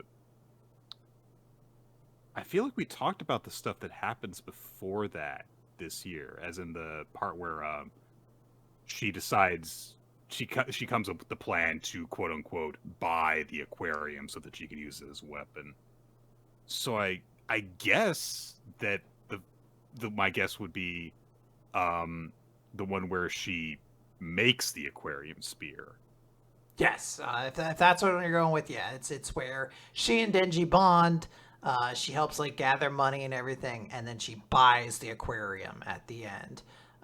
So this was again, I was far off on this one, but in the other way, I thought maybe we had started with the Falling Devil this year. The aquarium feels like 100 years ago to me. It does. So I was surprised to find out that was the start of last year. But Chainsaw Man has had a wild experience over the past year. I mean, so much has happened. So many different characters, things changing, dynamics shifting. We're going to talk about a little bit of it when we get to best speeches, but like her whole relationship kind of starting with Denji and then ending. Naruto kind of showing up as like a character in the show or in the story. All of like the hybrid devils showing back up, the Chainsaw Man Church, all that's this year. So it was a busy year for Chainsaw Man. That's why That's why I know it happened this year. It's because people kept on sharing, like, like favorite, like, heartwarming moments is when Denji talks about how she reminds him of power. Yeah. And that was this year, so that was why I knew it. Yeah. It had to be this year. So. There was definitely good stuff. Now, Nick, where do you think Cipher Academy was at the start of last year? There was only so much that it could have been, because it was like... It's like chapter 5 or something like that. His showdown with why am I blanking on her name? It's Yugata, right? The trauma queen. Yeah. Yeah, that's right. That's got to be right around when it happened. I might be a little bit early on that, but that's got to be right around there. I think I don't know if you're early or late. It is not that part. It is when they're doing the murder mystery thing that they set up where there was like a 4-person thing. Yeah. I forgot how early on this would be. And Cipher Academy has such a strange pace to it that I thought they might have even been into the point of doing the class leading private exam. Which I think might have come out. So I think the Yugata thing maybe comes out early, and he's like, I won't lose again at this point or whatever. Late, yeah. So it's the Cassatech Quartet. Yeah. Okay, yeah. So when he encounters Oboro and stuff. And yes. Sorry. Yeah. I don't. Was there another murder mystery in the series? I'm forgetting. Well, I think it all feeds into that as the big thing. I thought you were talking about when they team up in like groups of 5 and they're all in character as each other. Yeah, isn't that's what that's later. I'm not sure because one of the 2-page spread options is like the class group showing up and like being posing and all that sort of stuff, isn't it? Well, yeah, I'm saying that part of the series took place later in the year. Yeah. I'm dumb. Ninja will explain it to you. All right. The point is, we're wrong. All right. Cipher Academy, it's been a very fun series for us to talk about. It is seemingly all signs point to it being on its last legs. Like it's gone in the final stretch basically because it kind of has to wrap stuff up. The whole art VR Academy thing, suddenly the second half of it we just skipped in order to get to the point we are now. So I would guess at this point that maybe we've only got like a couple months more at most. But we've had a really good time. You and I have, at least. Yeah, we've had a great time. This might go down as one of the series that we've enjoyed that like just most of the audience is kind of lukewarm on. But that's fair. I enjoyed it. It's a different. The important thing is we're at a different point in time than the point where we were enjoying it. And every week everyone's like, I fucking hate Cipher Academy. I hate this stupid ass series. The puzzles don't make sense. Now everybody's just accepted the puzzles don't make sense. Yeah. That was, I think, a big moment of clarity for me. It was like, I don't have to try and solve these puzzles. So in Zero, Nick, everybody's favorite series. Let's talk about it. Where was it at the start of last year?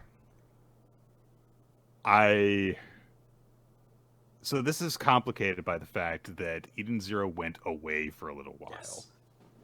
Because all of a sudden it was no longer available on Crunchyroll, along with a bunch of other Kodansha series because they put out their own manga app, which we both hate. Given, however, that the timing of it was in such a way where they did the time loop thing, and then immediately we couldn't read it anymore, and until it came back on the app, and then we came back to discover, oh wow, we missed nothing of value. Well, it was gone. I think it must be like at the start of that whole adventure thing. Oh, especially because like we were experiencing that and observing like Undead Unluck is doing this thing way better, this entire plot point way better. Yeah. So I think it must just be like right at the start of that, like they're on like Ziggy's planet or something like that. And like Rebecca must like have met either she has just met Ziggy or she meets Ziggy in the first chapter that of the year, something like Now, that. do you mean Ziggy the robot grandpa? Sorry, Shiki. Yes. So, Yeah, 100% full point on you. This is one of the ones I nailed as well because of that. I do recall that I was like, we did get to talk about at the early point in the year, and it disappeared. And I remembered the chapter we left on. We were like, if this doesn't come back, this is kind of a conclusion for this series. As like, hey, we made it to the good universe. Isn't that great? Because, yeah, it's basically just the first chapter again. But they're like, actually, what if the robots don't have to die? Isn't this great? Universe 0, where there's no consequences to everything. Everybody lives. And you're like, okay. Like, I'm into Hope Corp, but this is weak. This sucks ass. I don't know what to tell you. This is like a repost of a Hope Core video that you've seen a whole bunch of times, and it's like, I can tell that you reposted this. Like, I can see, it's not the best quality. You've uploaded just like the 480p version, so I've seen this slide before. Yeah, we were girls once. I get it. It ends too soon because you wanted to cut out the bit where it has the original poster's signature on it. There's not a lot to say about Eden Zero this year. It has been bad in new ways for Hero's work. It's been, I guess, maybe less horny, excluding like the chapter where we find out Moscow is a hidden dom. But like, for the most part, it hasn't been like memorably stupid in the way like Ziggy keeps all of the naked moms in his palace or anything. There's been no bombs shoved up people's butts and stuff. We've been desperate for like, just give us something stupid. Give us something like enjoyably stupid, please. The closest one would be Void is Shiki and Rebecca's child from another universe who forced its like platonic essence into a new universe to get built with a robot body that has its genetic material like makeup from its parent. Like, that's very dumb, but even that's not like fun dumb. It's just one of these things you're like, God, this is really embarrassing. And we've also been stuck in this stupid time, like, let's go for one page to a time 20,000 years ago. Like, eat me, this sucks. So not good. But let's talk about a manga that's been a pleasant surprise. Won't be a ton to say right now, but Green Greens has started this year. We've been talking about it. We added officially to the recap. This is a fun sports manga about golf, of all things. I think we both really, really like that our main protagonist has kind of like, I don't know how to describe it, like kind of shit heel tendencies to him at times. Like, he's kind of pathetic and he's kind of shifty, but he is ultimately a good kid, and I think we found him to be compelling. He's gotten a surprising amount of like MVP and like best series votes for a series that has only been running for like 8 chapters or something like that. So this has been one of the more impactful new series I think we've gotten this year. Yeah. Hopefully it sticks around for a bit. It's kind of too early to tell at this point. We could, this time next year, we could be saying it's been great to have Green Greens around. We could be saying, wow, Green Greens really went off a cliff, didn't it? Or we could be saying, man, remember Green Greens? Remember Shit. Green Greens. God, what a good time. No clue. We shall see. Hopefully it gets the right votes. Kaiju number 8, though, Nick, has been running for quite a bit now. Ran through all of last year. Could you tell me where it was at the start of 2023? So I actually, on my way home from work, I was thinking about manga and where they were last year, because I was like, I gotta do my best to hold my own this time. I believe you've already surpassed me. It doesn't matter. But I was trying to think, like, it's either at some point during this long series of battles we've had, or it's like Ichikawa's training right before. And I was like going back and forth on this for a while. And I am going to just guess that we were in the fights by this point. And if we were in the fights, it would have had to be Kikoru versus number 15, I think is the number of her weird clone thingy. And probably early on in it too. Like, that's my best guess. So you'll get like kind of, I think, maybe a half point for that. You are correct. It was during the fights. It's actually even a little bit earlier than that. It's when they kind of ID the different kaiju. and they start like kind of So separating, squaring and we off. start getting like, okay, this is who Gen's gonna fight, this is who Hoshida's gonna fight, etc. Like all that sort of stuff. Again, I was off on this one. I was like, no, we must have done like the training arc this year. I forgot how long these fights were, and it's kind of a regular series. So and it's a bi-weekly series too. Yeah. So I went even earlier than that. I was like, oh, it's before the training arcs. I think it's when a show gets captured or something like that. But that kind of shows how Kaiju No. 8 has kind of a crazy pacing at times. It's been, I think, an interesting year for Kaiju No. 8. It succeeded in using fights in a shonen way to make me excited about characters. Hoshida is definitely one of my like big choices for like character of the year. I thought like his stuff was really, really good. And Ashino, she had a great year in terms of like, oh, she's a character now with cool moments who does things and has like a personality and a backstory, and that's pretty grateful to have. So that's a big one.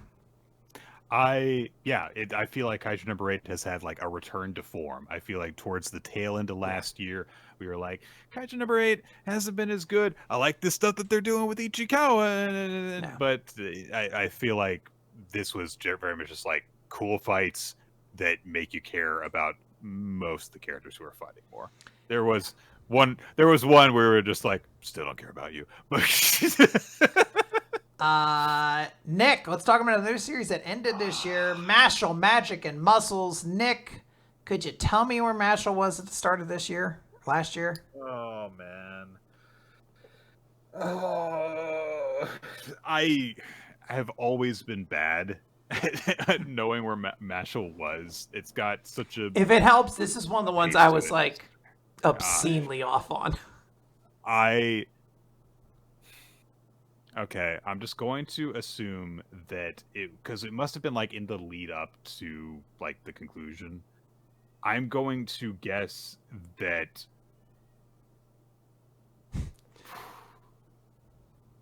and this might even still be going back too far. I'm going to guess that like Mash was like getting that weird key cranked in his back. Oh, yeah. I know exactly what you're talking about. That happened for a while, I know. I'm guessing that it happened, like, around the start of that. Yeah, so you kind of fell into the same pitfall I did, where I was like, there was, like, 2 different time periods where MASH was just, like, out and people needed to stall for him. And I was also like, I think it might be that point. I was like, oh, he must be fighting, because the different Canes were fighting the brothers. And I was like, I guess I just got to call my shot. Was the pudding guy this year? I remember that was like a big thing. No, this is like way further in. This is the fight against Doom is happening. And Doom's reached like 100% and all this sort of stuff. So we still have this point of like Doom has to get defeated and then Innocent Zero has to be fought. But there's like a whole period in between where Mash gets killed and he has to get his heart back and everyone has to protect his body. And like, there's just a bunch of stuff happening. Got it. No, I mean, look, I think we said at the time that it felt like Mashle ended at the perfect time and the perfect way for it. Like you look at that entire thing and it's like, I don't even know if there was any pressure on this to end this series or if it was just like, it feels like it ended the way it was planned to, honestly. So went in, did what it was good at, got out. And I believe you commented at the time that the author was like, I hate doing weekly manga. So hey dog, thanks for the money, but this shit sucks. That's kind of how I felt at a lot of my job. I was like, I actually learned in the process of doing this that I hate this.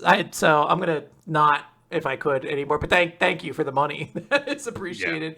My Hero Academia, Nick, one of the big ones of this year. Could you tell me a series famous for having extendedly long sagas that are very difficult to process? Can you tell me where My Hero Academia was at the start of 2023? Guys, some time ago, I rather infamously forgot that the year had begun with Chapter 1000 of One Piece. And And yeah, that haunted me in that one. But let me tell you guys, that's not what I'm about. I'm not the big One Piece guy. I have great appreciation for it. I've been a fan of it for a long time. In terms of like keeping track of stuff that happens in it, no, I don't have the brain for that. It's just not in my DNA. You know, it is in my DNA. The best arc of My Hero Academia, the fucking school festival arc, and when stuff associated with the school festival arc happens, it don't come out of this brain. This is the return of La Brava. Wow, he called his shot and he fucking made it. Yeah, this is the Bravo's return. I think Gentleman. He's doing his hack. He is well, Gentle didn't show up yet. Gentle shows up like soon after this, yeah. But yeah, La Brava hacks into Skeptic's whole thing and starts messing up his shit, and then she starts live streaming everything that's going on. Yeah, you did great. I had no idea. I was like, I can't say they're fighting all for one. That literally happened throughout all of this year. So I just had to predict I was like, is it the one Jiro shows up in? I had no idea for this. I couldn't even have begun to tell you. Absolutely. You had a great shot there. Well, the entire sequence against All for One took so long. And you have to think as well that other stuff did happen this year beyond that. Yeah. The stuff with Toga and Uraraka happened. There were other aspects of the battle that were going on. The stuff with like Dabi. I was going to say Dabi, I think, is part of this. Happened. Yeah. There has been a lot that has actually happened. This isn't just the Naruto war where nothing happens for a long time. There have been big moments that where stakes were established, and they did all conclude this year, except for the last one. So we did make progress this year. Yeah. Wow. Even though Bakugo had to be dead for an entire year, we made progress eventually. Good stuff. I think My Hero has picked up a return to form in the later half of the year a lot, as it like started to deal with some of these conflicts. I haven't always loved it, but I've appreciated it. And I think one thing is that I enjoy not feeling like I need to constantly get big pop returns. It's like a Royal Rumble. Like for a while, it's like a Royal Rumble where it's big favorite after big favorite, and you're like, guys, I need a minute to catch my breath. I'm overstimulated, please. Someone help me out here. Now it feels more like, all right, there's a pace. We go up, we go down, and I've been enjoying it a lot more. I think this has been a good year for My Hero, even though it's been a year where we're like, okay, I want Horikoshi to end this so he can get rest, because this is obviously not easy to draw. So I wish him a very healthy and happy 2024, and hopefully he can get some rest as he finishes what is going to be considered a modern classic amongst shonen manga. Mm-hmm. Nue Sexorcist, Nick. Nue Sexorcist. Where it started this year, you don't have to guess. How'd you feel about it? What do you love? Top 10 favorite moments from Nue Sexorcist. Go.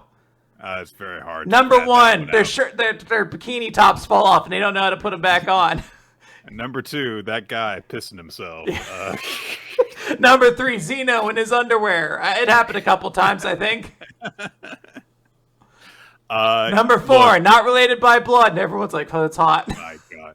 Look, guys, we have gotten so much mileage out of this stupid fucking series. So I'm glad that we've had it. If things do keep going at the current pace, we are going to drop this. Though we've got to look. This series is never going to be good, but it needs to stop being bad in the way it's being bad right now.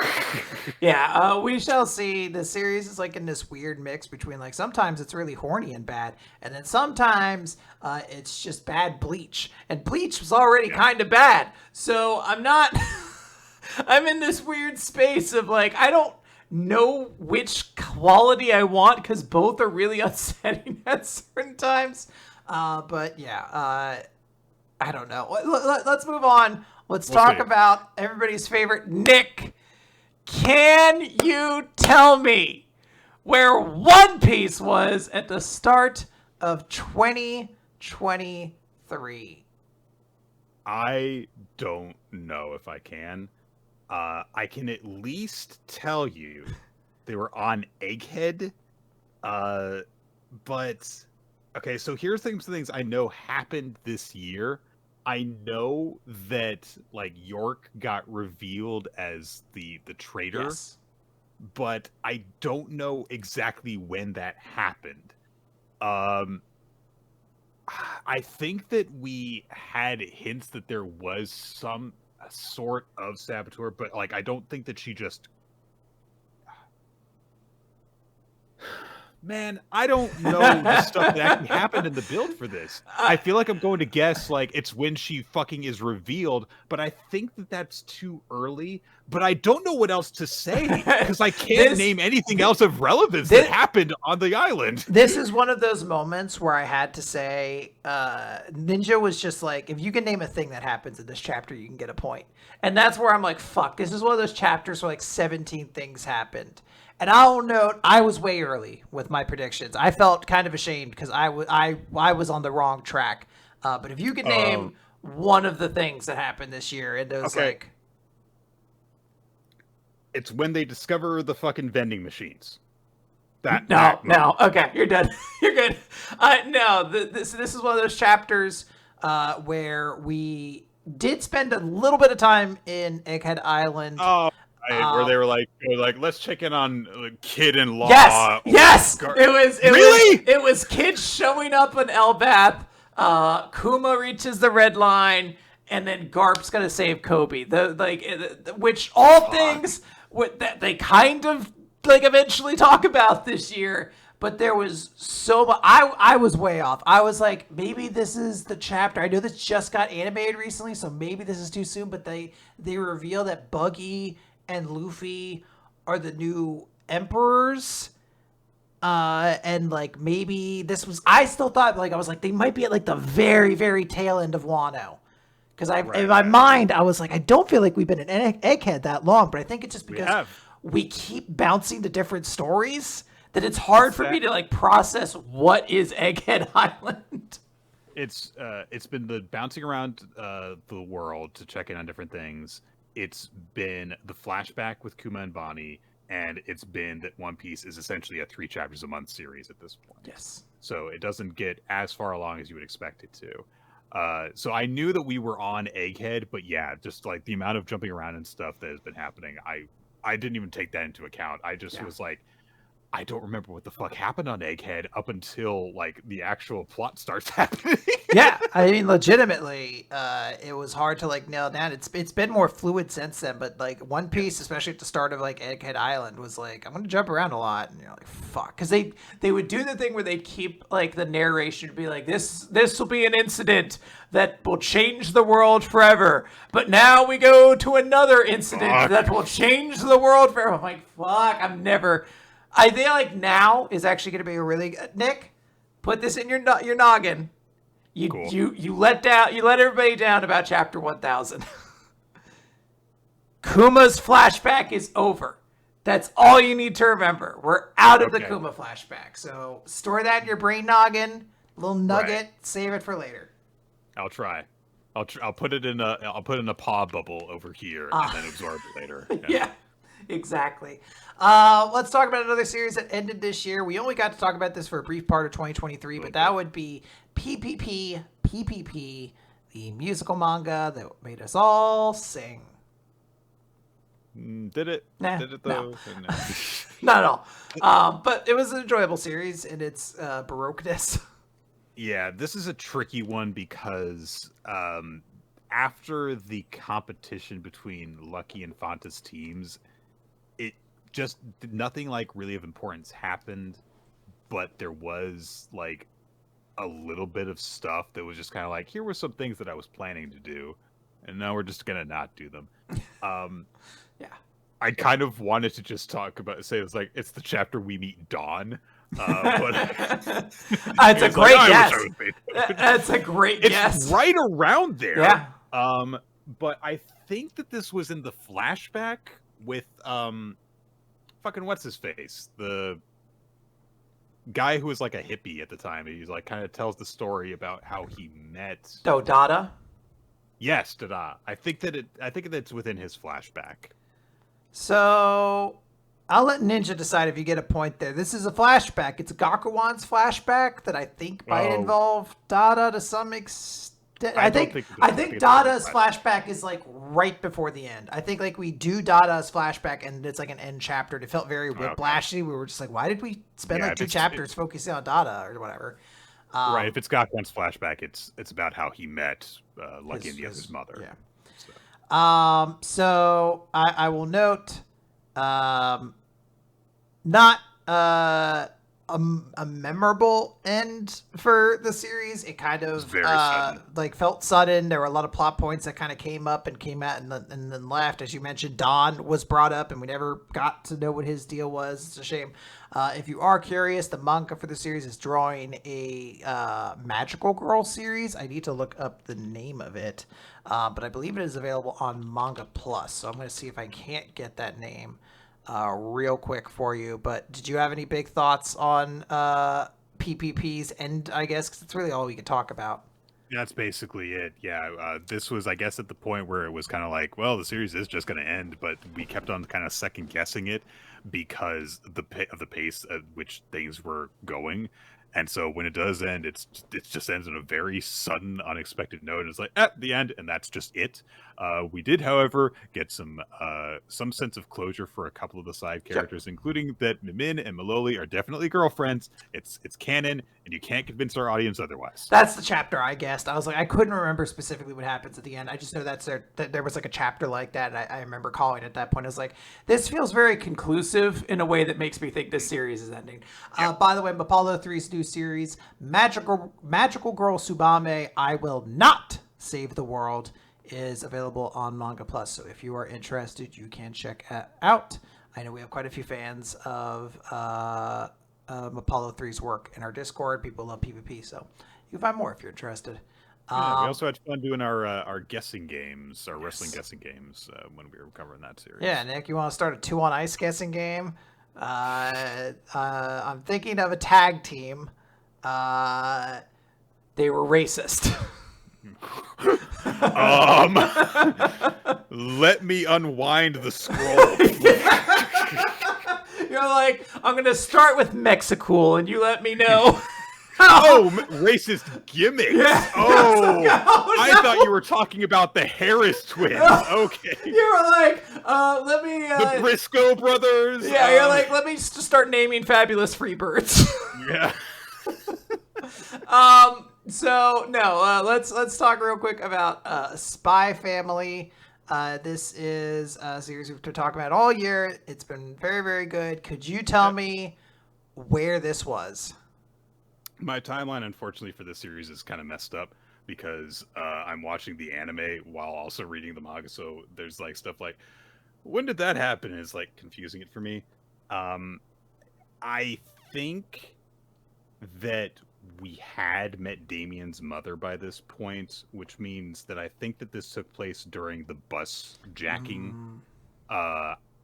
In terms of exactly when it happened, because it was only a handful of chapters. I guess it's when Anya gets the bomb strapped around her neck, if you need me to be specific. Okay. Very, very good. Not full point, but very, very close. It is the climax of that storyline as we kind of finish it off. I had a lot of trouble with this one because I was like, okay, we were definitely done with the boat, but we weren't at Lloyd has to go get the undercover agent. And I was like, God, is this some random chapter where like Anya goes to school? And then I remember the bus jacking and I was like, ooh, is it there? But I thought that was later in the year. So I was like, okay, well, we had to introduce Desmond's mom first. So I was like, is this the chapter where we meet Desmond's mom?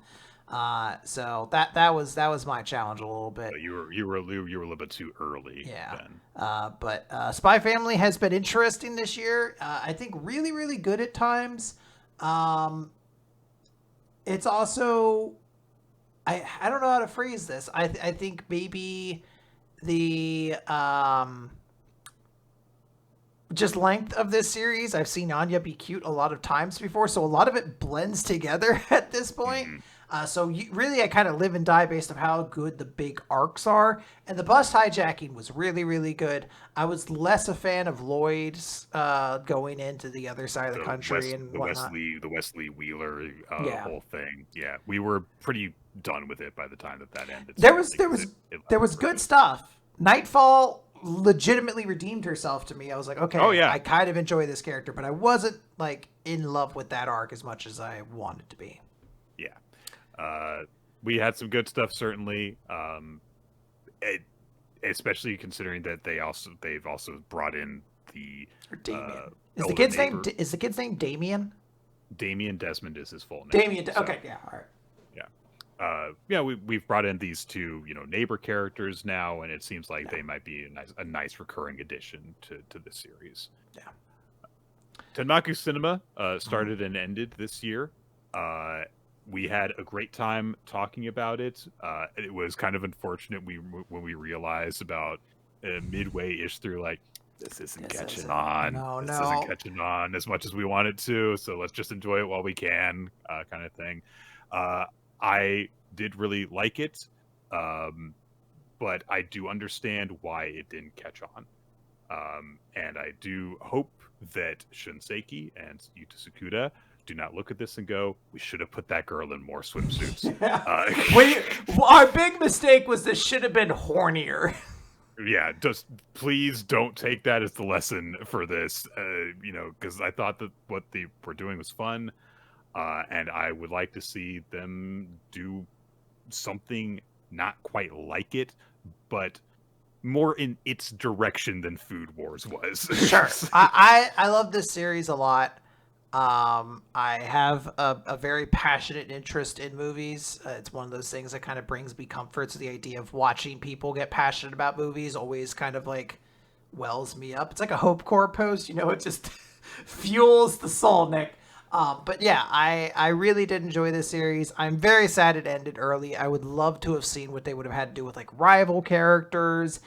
What's the next movie going to be? Yeah. How do you expand these characters? Because like we know that we're not going to get we know like the Polaris Storm kind of vibe was coming from his friends. So like, was he going to meet somebody else who was like, my skill is in wardrobe design, my skill is in lighting and effects, my skill is in CGI. Like I'd be very curious just to see what kind of people he would have interacted with, how they would have expanded the world, made it very shonen. But unfortunately, you'll just have to follow my 1,700 fan fiction pieces that get grossly more and more self-indulgent as it comes along. Eventually, they just meet a character called Quinn, and they're like, actually, would you like to make the movie? And I'm like, yes. It's about robots who go in time. And they're like, Terminator? And I'm like, fuck! The chapter ends. I'm trying to see if there are any Tenmaku Cinema fanfiction. That would be... I'm sure it has to exist to some extent, but it would surprise me. While that's happening... I will taunt you or tease you with, can you, Nick, name to me where our beloved series Elusive Samurai was at the start of last year? So I absolutely did go, while in my, driving home, think to myself, okay, what are the series like? Okay, I think I've got an idea of that one, I at least have a guess on this one. And it was like, which ones have I not thought of yet? Oh, the Elusive Samurai. Fuck. This... I have no goddamn idea where this was. The only thing that I know is that Yurishige died this year. Yes. But I don't know when he dies. I don't know what Ninja's planning to do or wants me to do with the version I recorded. I am so dismissive at this point. I'm like, I don't know, whatever fucking daddy spirit guy did, he died this year. I don't fucking, I named a random chapter I thought about. And that was all I guessed. Yeah, I don't know. Maybe it's the one where they meet Muramasa. That's exactly the chapter I named. I was like, where they meet Muramasa and we find... no, sorry. I got your hopes up. We were both wildly wrong. I was like, we've just both reached out. I was like, I don't know. The one thing in a sea is stupid that I was interested in. the one morsel crumb of an interesting kind of character that we managed to find for a hot moment where I was like, oh, this series is going to be about the characters and not just throwing random history facts at me and weird dudes. No, this was when Tokiyuki and Ashikaga had a verbal spar before their battle. Nick, don't you remember that iconic moment? Yeah. Yeah, okay. Right. He has it with Tadayoshi. Right. Okay. We're gonna move on to Two on Ice, which also I think will be fairly quick. We have like 2 more I think to go for. So Nick, Two on Ice, thoughts, feelings? Not as good as I was hoping, but it's been getting a bit better in the last couple of chapters. Now that it's fully set on, like, okay, yes, they're going to be a pair of skaters, like we said that they would be in chapter 1. It's like, come on, guys, like, you don't have this luxury. Don't do this. Fucking get it going. But it's been nice to see, like, some of the characters that they are actually going to have to consider as like rivals and stuff like that. It feels like it's getting better, and it's nice to see more of a focus on their dynamic as having to perform together and stuff. But it definitely feels like it's not at the point it should be as a new series from a debuting author at this point. Yeah.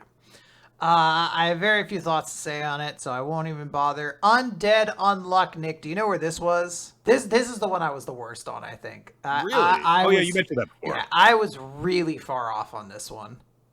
Well, I feel like it has to be, and this is, again, like, the audience's votes on stuff have kind of spoiled this. One of my favorite things that people were voting for was the category for Best New Character, and one of the nominees was Void's personality. I had to stop for a moment because I was like, Void doesn't have a personality, and I was like, Undead Unluck.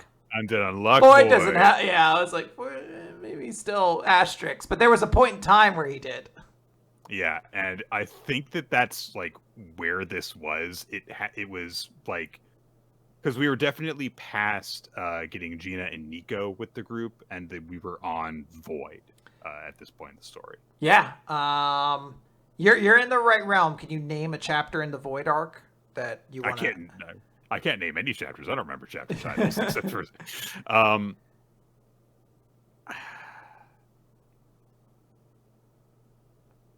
Well, if it was people celebrating the introduction of Void having a character, it couldn't have been when they actually fought. It had to have been before that, because that's when he starts to actually like show signs of a personality, because they have like the press conference. So I guess there right before their fight.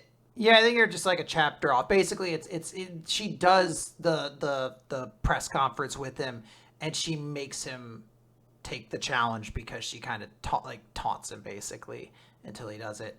I was far off on this. I was like, no, we've gotten that. Like, I was like, oh, I think we're in Billy's arc. We're in the war arc, I think. Because in my mind, I was like, no, we've gotten. There's only so much time in a year, and we've gotten through so many different members. There's Phil. They added new members in that arc in preparation. We had Sean, Chikara, like all of these characters got shown in this year. We just finished Engine and Rip and all this stuff. So I was like, no, it would have had to have been a little further back. But no, I forgot how crazy. Shen was another one in there. Like I just forgot how many arcs they got through in a year of Undead Unluck. The pacing this year has been insane. Since we jumped into this time skip basically, so it's just wild stuff's been happening, and yet at the same time, it doesn't feel like it's been rushed. There was definitely a point where we were, I think around this time last year, we were like, maybe Undead Unluck isn't just gonna end soon. Like we thought it was like gonna race towards Endgame, but a little something happened called it got an anime.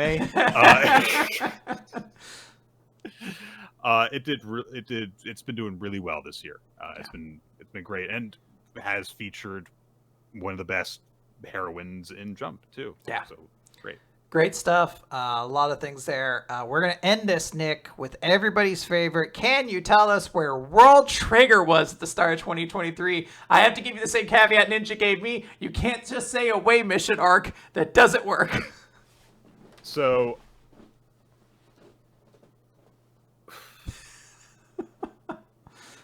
All right. I think that this did not have anything to do with the battle sims. It had to do with the written questions. Okay. I don't know if I can name a single other detail beyond it. It had to do with the written questions. So I have no idea. I think Ninja has to call the arbiter on. I was like, I don't know. Was it when Katori was really upset and the crew had to like make her feel better? Because I was like, I know that was a chapter. And I was like, I think it's like the second round or the second day of things. No, the specific thing that is might that have happened last year, honestly. yeah. Osamu revealed that he had a trick, basically, which was like, if you watch the clip with everybody, then everybody can kind of take notes on it, and then you can like watch it again with it. Like it was just a way to like help figure out with like a video question exam. And then Katori's like, I want to share it with my team. It was like the process. And then God. Yeah, like all of the details to this is just purely like word soup of what World Trigger has been this year, which I will say we had a brief window where World Trigger got really, really good again. It's there. We'll talk about it a little bit when we probably get to the best speeches, because there's like one that I really consider. But like there was like a brief moment where Ninomiya and oh god, what's the little guy's name? Yuzuru or Emma. They had like a real heart-to-heart about something. It was like, oh my god, World Trigger is interested again. And then so much of the rest of the year has been like, design your battle drones, figure out your best action point. You're not optimizing your skill sets. And now it's like, guys, check it out. Another facet to the sim battles. It's like, get me out of here! Let me out! I'm the one trapped in the sim. Let me out! Why are we suffering cabin fever? Okay, Nick, it is time to get to the final portion of the year. We may have to move through some of this a little quickly, but we're gonna see. But let's talk about our favorites, the awards, the best of the superlatives for Weekly Manga Recap 2023. Let's start at the. Ooh, no, that's that. Okay, yeah, we're gonna start best hero. We're gonna start at the top there. We're gonna work our way down to the bottom. Nick, who do you think the best hero of the year is? There's a lot of nominees here: Kane, Denji, Fuko, Taiki. I'm not gonna read all of them. There's ones that are highlighted that won polls. So Mash, Uroha, Asa, and All Might. But there are more beyond that. If you go to the spreadsheet, you can see that Ninja throughout the year has been hosting like elimination polls for things. Yes. So people are also on this list that aren't included in that. And we also have the ability to just add somebody as well. So I feel like it's got to be Fuko for this. I feel kind of bad because I want to, give Cipher Academy some love, and I do think that Iroha is up there. Yeah. And also Akane-banashi's been very good, but it's been Fuko's year. Like this whole stretch of time has been a thing where it's like, look, this is the first full calendar year where, we basically have not had Andy. Like he showed up very, very, very briefly in limited capacity in a recent chapter, but it's been Fuko leading the series the entire time, and Undead Luck has been fantastic. And one of the big aspects of it has been seeing how much Fuko has matured and grown while still being very much the same person. It's been great to see that, she's, this much more competent person, but also she's a weirdo. Yeah. So, her. I like Fuko a lot. I think if I was to say a wild card, I think I want to give credit to Bakugo, who had, I think, a really, really good year. He was dead almost 90% of it. But the end of the year, he had like a really strong month of every time Bakugo does something right now, it's fucking awesome. So I want to give a little credit to him. I don't think I'm going to pick him, but I do want to credit him. I think I will agree with you about Fuko. The idea is just that she didn't, I think, maybe have as strong of a year or as powerful a year as that section during the spring arc where every chapter is I think Fuko gets it again. But she's been consistently good as the main character. We've seen different levels of her. We see sides of her where she's a very cool, competent leader. We see signs where she's a young girl at heart still who's I get to go to high school again. We see sides where she starts to have her facade break because she's these master rules are too strong. I miss you. I feel like I'm about to fail. I do like that we've gotten throughout this year, a lot of complexities to her character to like make her one of the more well-rounded characters in Jump. Yes, definitely. All right, so I guess we'll do then best new character. Like I said before, one of the nominees is Void's personality. He is basically an entirely new character from how he was before. We also got Kaichi from Akane-banashi. Fumiko, whose name I still can't remember, the bodyguard girl from Chainsaw Man. Dick suck girl, yeah, we know. Anonymity requested from Name another thing she did, Nick. I dare you. Got held hostage. Okay. Got saved by someone else. And she's on best new character? Yeah, I don't know either. Chocho from Akane-banashi, the not quite master level guy who has definitely made a big splash since he came in a few months ago. And, Oga and Haku from Green Green Greens to show a little bit of love for the new series. And Kwoka Ateshite, the girl who's definitely not a bear, but is just wearing a bear costume. Yes. Sorry, Ninja did correct me. I forgot. Fuko also won our audience pick. I need to remember to do the audience pick at the end. Those are good options. There's two that stand out to me, which is Anonymity Requested, who I think is like legitimately a really fun, like kind of anti-hero character in Cipher Academy, and she's shown up quite a lot as well. That said, I don't like, we know that the series might not last a while, so like a character I really, really enjoyed, and this is just a personal thing for me, is Kaichi. I really, really enjoyed Kaichi. I loved his character. I love that he kind of exists in this space where he feels like a very interesting rival to Akane because of her particular story. And I just liked how he exists. He was funny, charming, sad, beautiful. Like I loved Kaichi a lot. I'm going to go for an anonymity request in myself. I love just her entire aesthetic. I love how anytime that there's a chance for her to do a little minor fourth wall break, they do so. And I like how her big face turn was not like turning over a new leaf. It was just, I'll continue to be a cheating motherfucker, but while being nice to you guys. Yes. Very Eddie Guerrero in that regard. Yes, very much so. The audience, by the way, Cipher Academy did win a poll. She won Best New Character. So props to Anonymity Requested. Nick, let's talk about the best new power or technique that came out this year. We have, as brought up before, Asa's Aquarium Spear, Garp's Galaxy Impact, Denji counteracting the Falling Devil's guilt-based power by chainsawing his own brain, Nightfall breaking all inhibitors and shattering every bone in her body, Armored Dark Knight Returns All Might, Hoshina and Kaiju number 10's combined 3-sword technique using number 10's damaged tail, Saint J. Garcia Saturn's unnamed like spider demon devil fruit, and Magna and Locke's tag team exploding cannon technique.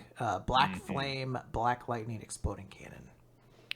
I do want to give a little bit of love to Armored All Might. I love all the, how it's built on techniques that he got from his students and stuff. And I love how the entire purpose of it wasn't to defeat All For One. It was just to do everything he could to buy time. That entire sequence, that entire fight really gave My Hero Academia a big charge when we were kind of trailing off of it, because we had some mixed feelings about the Toga and the Uraraka stuff, and that one brought it surging back. But I have to give it to the 3-sword technique that Hoshina Kaiju number 10 do. It's too cool. That entire chapter is so awesome, and that sequence is so great. With the tail flying up in the air, and for the finishing blow, it's too good. Yeah. I agree that is a good one. I think I'm honestly going to go with a wild card for mine, though. This is one that is not on there, and this is Bonnie's Distorted Future Nika Punch that she uses on Alpha. I thought, one, it was just a really, really cool moment because it felt like she was like kind of like the same size as her dad for a brief moment. I also just really like the concept of the idea that her devil fruit can have a use to essentially be like what if I channel alternate timelines for a moment? Like, there's just a very like fun concept that I feel like you could play with in a battle manga for that. So I think that's the one I'm going to give it to. Like, I feel like it should be nominated, and I think I like that one a lot. I agree that the three-sword technique is really, really cool, but I really, really loved... I might have some Kuma bias. I was very strongly considering also being like, Kuma should be hero of the year, Nick! Kuma! So, good stuff there. But the audience actually had a tie in their favorite. The Aquarium Spear and the Armored All Might that you mentioned earlier is what won. Nice. All right, Quinn. It's a great one. It's a great category. Only going to happen this year, probably. Yeah. The best Cipher Academy chapter title. Cipher Academy, as we grew to recognize more and more, just has insane chapter titles. Let's go through them. And yet the world still revolves, parentheses, around war. Decode as fast as the wind, quiet down quickly, launch an air raid, then remain as unstoppable as a dragonfly. What does that so mean? Good. Oh, I love these so much. Walk 3 steps back and be careful not to step on the shadows of those who died in war. It's so extra. Every one of these. The desire to kill comes from talking, but that's better than talking. That's some real why me sad shit. Oh man, this was when you insisted be in the poll. Yes. Employ the battlefield and you'll stand out. Go with the flow of the battlefield and you'll get washed away. Try to enter wartime and you'll be cramped. In any case, turbulent times are difficult to live in. It's such a mouthful. Like, there's the idea that, like, there's some chapters that are, like, Joe's journey, or, like, the good day. And then there's this shit where, like, this is a paragraph. They have you have a whole ass page of text just showing off your title. Too many wars spoil the battleship fund broth. Yesterday's war is today's war, too. And the last nominee, war that happens a second time will also happen a third time. Yeah, I have heard that like some of these sound like they're quotes or maybe just like kanji that have been like kind of translated strange. And that's perfectly understandable. Maybe this isn't meant to sound as ridiculous in native language, but it is very funny to me to look at this and try to like read these. I have been told by Ninja that after this year, if it seems like things go, this might be categorized as the Cipher Academy Memorial Best Chapter Title Award. Just collect chapters from all different series. Yeah, but the one for me is Employ the Battlefield and You'll Stand Out. The one that's like a paragraph is just so funny to me. But too many wars spoiled the battleship fund broth. I'm like legit sitting here like, I think I may have to give it to that because I'm trying to like process why I would say those words. I'm going to go with the long one, but that is so fucking good. It's good. And I should say before I name mine, by the way, that this is like the Rating Dogs social media account. That they're all good titles, to be clear.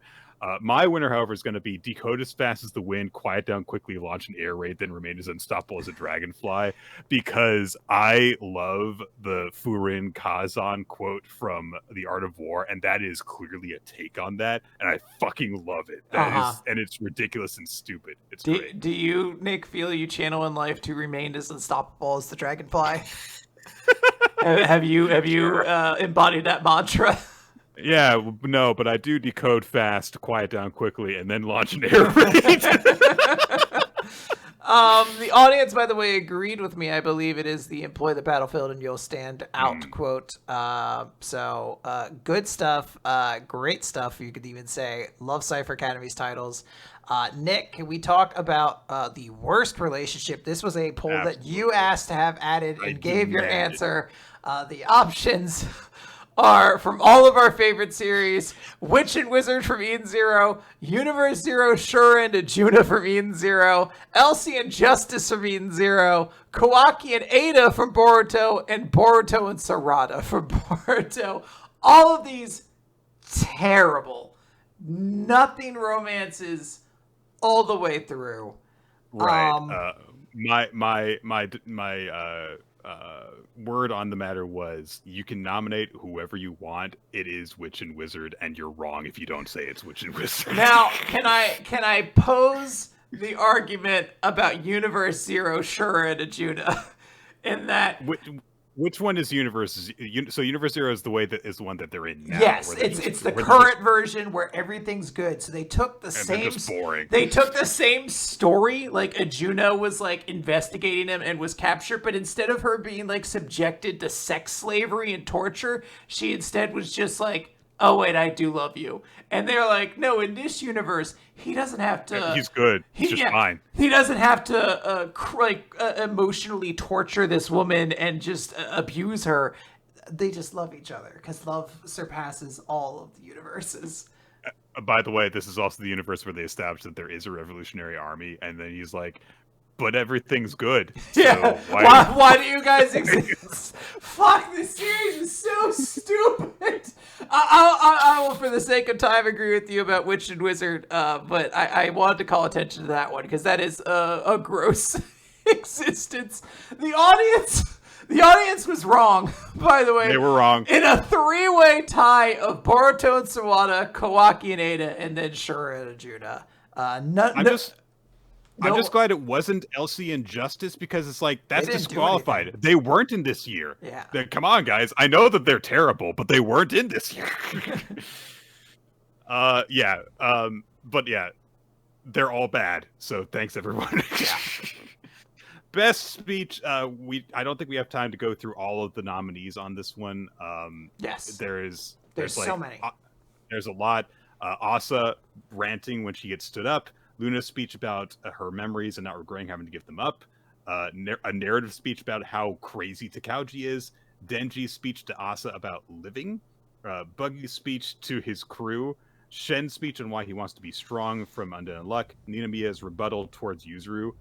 Oga dressing down Haku in the first chapter of Green Green Greens. And your death is a nuisance. Tell her I wish her a very happy birthday. Vegapunk and Kuma in the latest chapter of One Piece. Uh-huh. So my pick's gonna be Yuzuru and Ninamiya, because that was fucking awesome. I love Yuzuru, like going in like, "You're awful," and Ninamiya being like, "Here's why you suck." And then it leads to a really important conversation between them. It's the best thing that happened in World Trigger all year. Yes, all the other stuff is good, but none of it stands head and shoulders about everything else in the series that it was in. Yeah. So I really, really like that one. I'm struggling right now. So I want to say something. The audience pick is the Kuma quote, which I love. Your death is great. A nuisance to everybody you loved. Happy 10th birthday. Good beautiful. Point. I don't consider it a speech because it's two different characters saying the same, like that like it's an exchange essentially. So very, very beautiful. If it was like best conversation, sure. Best speech, I have to go with like one character's lines. In my mind, I'm torn between Ninamiya's rebuttal, which is really, really good, but I think I want to give it to Denji's speech to Asa, which is when he's trying to make her not despair so they don't get killed by the falling devil, and he's like, try to remember cats, and she's like, don't make me remember cats, and he's like, okay, then remember that life seems awesome and some crappy things happen, but it isn't all bad. And like sometimes like disasters become this big crap hamburger, but you have to find something to look forward to, that I'm willing to eat this burger of crap. And she's getting swelled up in his crude speech. She's like, what is it? And he's like, sex! I want to have sex! And she's like, And then they float up. Yeah, her face is so good. It's so funny. I really, really like that speech. It's a great moment. There's some good ones in there.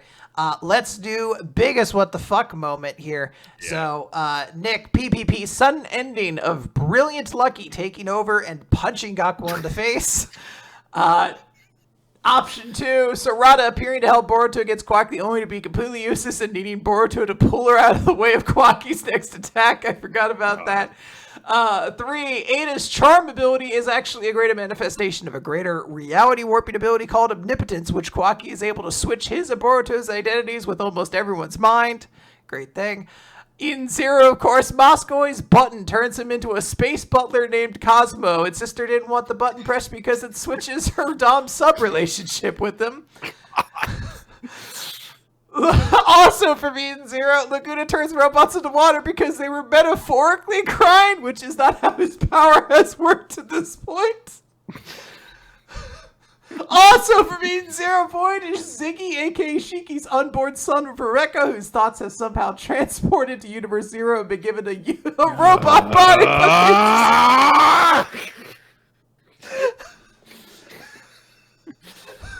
All for One's backstory of being an evil baby. And finally, after losing Sasuke to Divine Trees, Boruto's emo haircut turns back into his normal hair via a gust of wind. I will caveat this. This one was corrected to me, I think by Ota in our Discord. And Oda was like, I think you guys read that scene wrong, which is understandable because it's set up very poorly. It's not supposed to be, hey, he sat on this cliff and then this gust of wind blows his hair. It's a time skip. We're supposed to go from that scene in the past to him in this new moment. And it just, no detail about it except he has gloves and like a headband is gone, are supposed to be different or is bad. I don't know. Like it's like extremely minor differences. So that one I might have to, I guess, just unconsciously disqualify. But the answer has to be the one that we all just groaned, right? I think I don't know, that one was like it was everything building up into it, like, so that's not necessarily it standing on its own. Okay. There was some weird shit that happened this year. I guess that I'm going to go, fuck.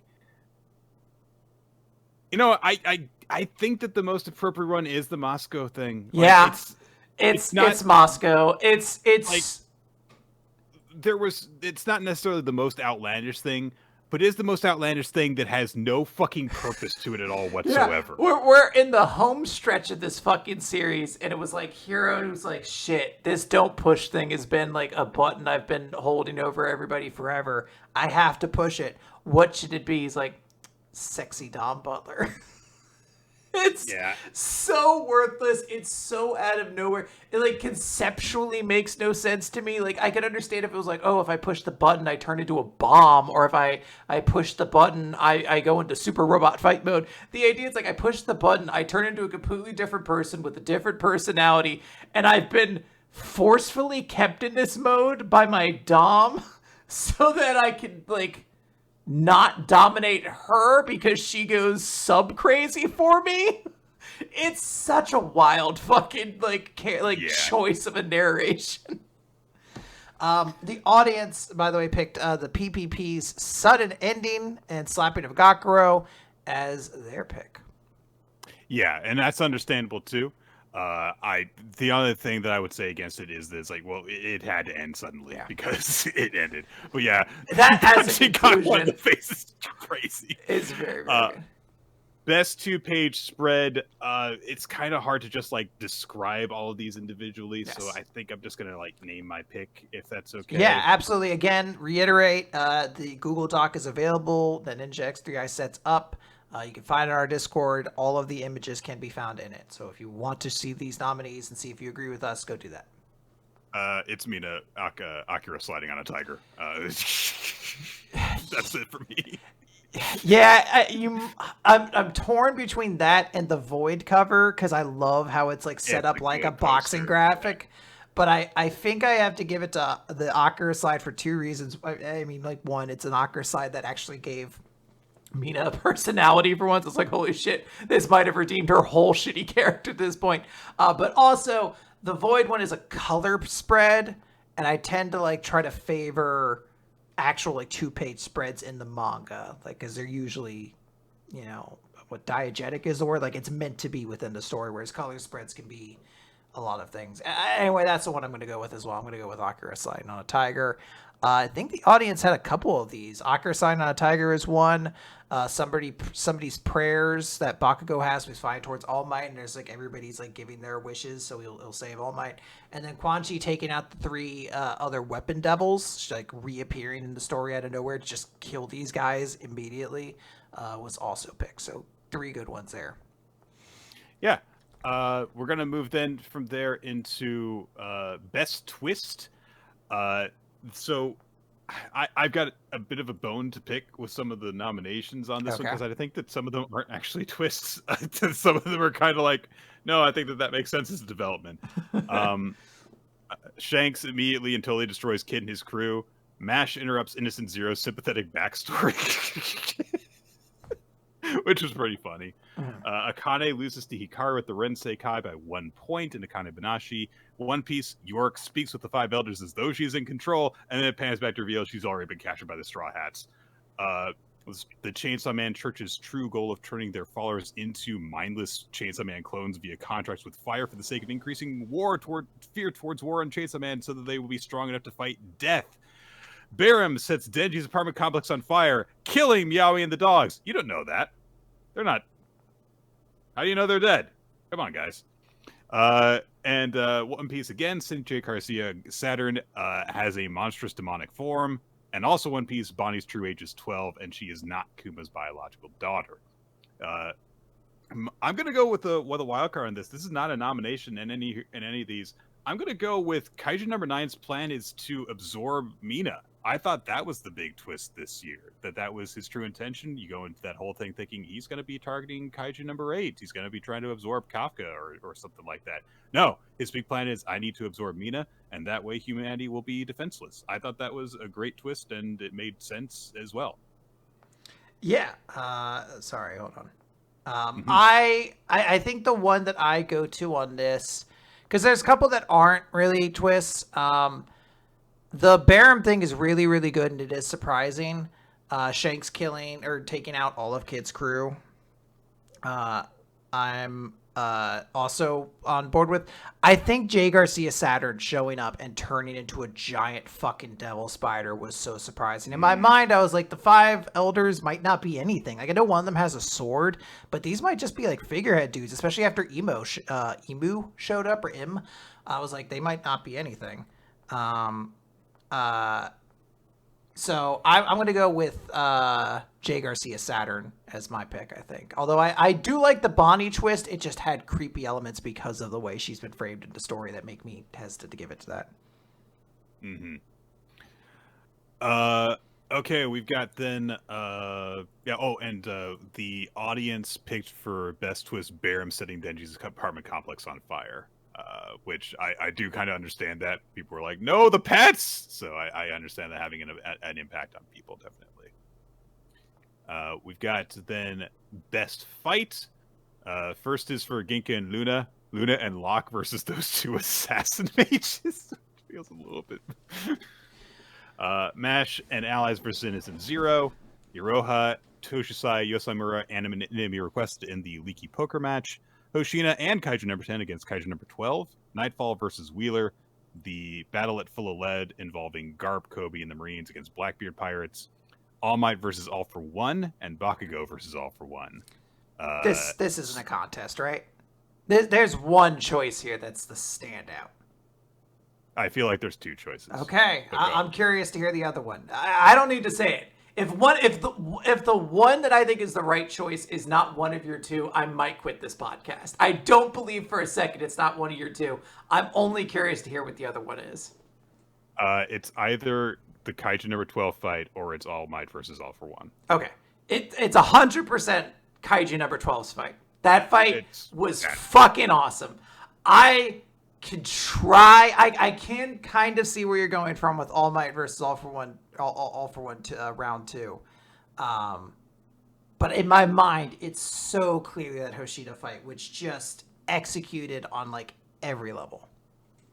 I'm going to go with that one, and the only disqualifying thing for me is that All Might versus All for One is just an aspect of the much bigger struggle against All for One. you know, like no faults against it and stuff. All that stuff was really cool. I liked how emotional it got, and All Might got a lot of really cool moments in it. But it was part of a much broader battle against All for One that just had a bunch of different stages. Whereas the fight with Kaiju number 12 was just a fight, an individual fight that we had an insanely cool, good time going through. If I was to watch an AMV of any of these fights, it would be the Kaiju No. Like, I'd be like, fuck yeah. I don't know what song would be perfect for it. So maybe like Linkin Park or something like isn't there like a Step Back song or something like that? I'm sure there is. Yeah, I need to think of the best Linkin Park song, but yeah, it's that. The audience, by the way, picked MASH and his allies against Innocent Zero, which is actually an interesting pick. I really hadn't considered, but that was also a fun fight visually. Yes. Most improved character. So we've got choices are Void from Undead Unluck, Kyo from Blue Box, Taiki from Blue Box, Mui from Undead Unluck, Mina from Kaiju number 8, Sean from Undead Unluck, Saint J. Garcia Saturn from One Piece, and Kuma from One Piece. I don't even know why Mui's on here. Mui was already great. Yeah. So, I'm curious. I know what the thought process with Saturn is, but in my mind, I'm like, improved? He got worse in a good way. He got worse. He went from a character I thought never about to a character I'm like, I can't wait to shit on your grave, you fuck.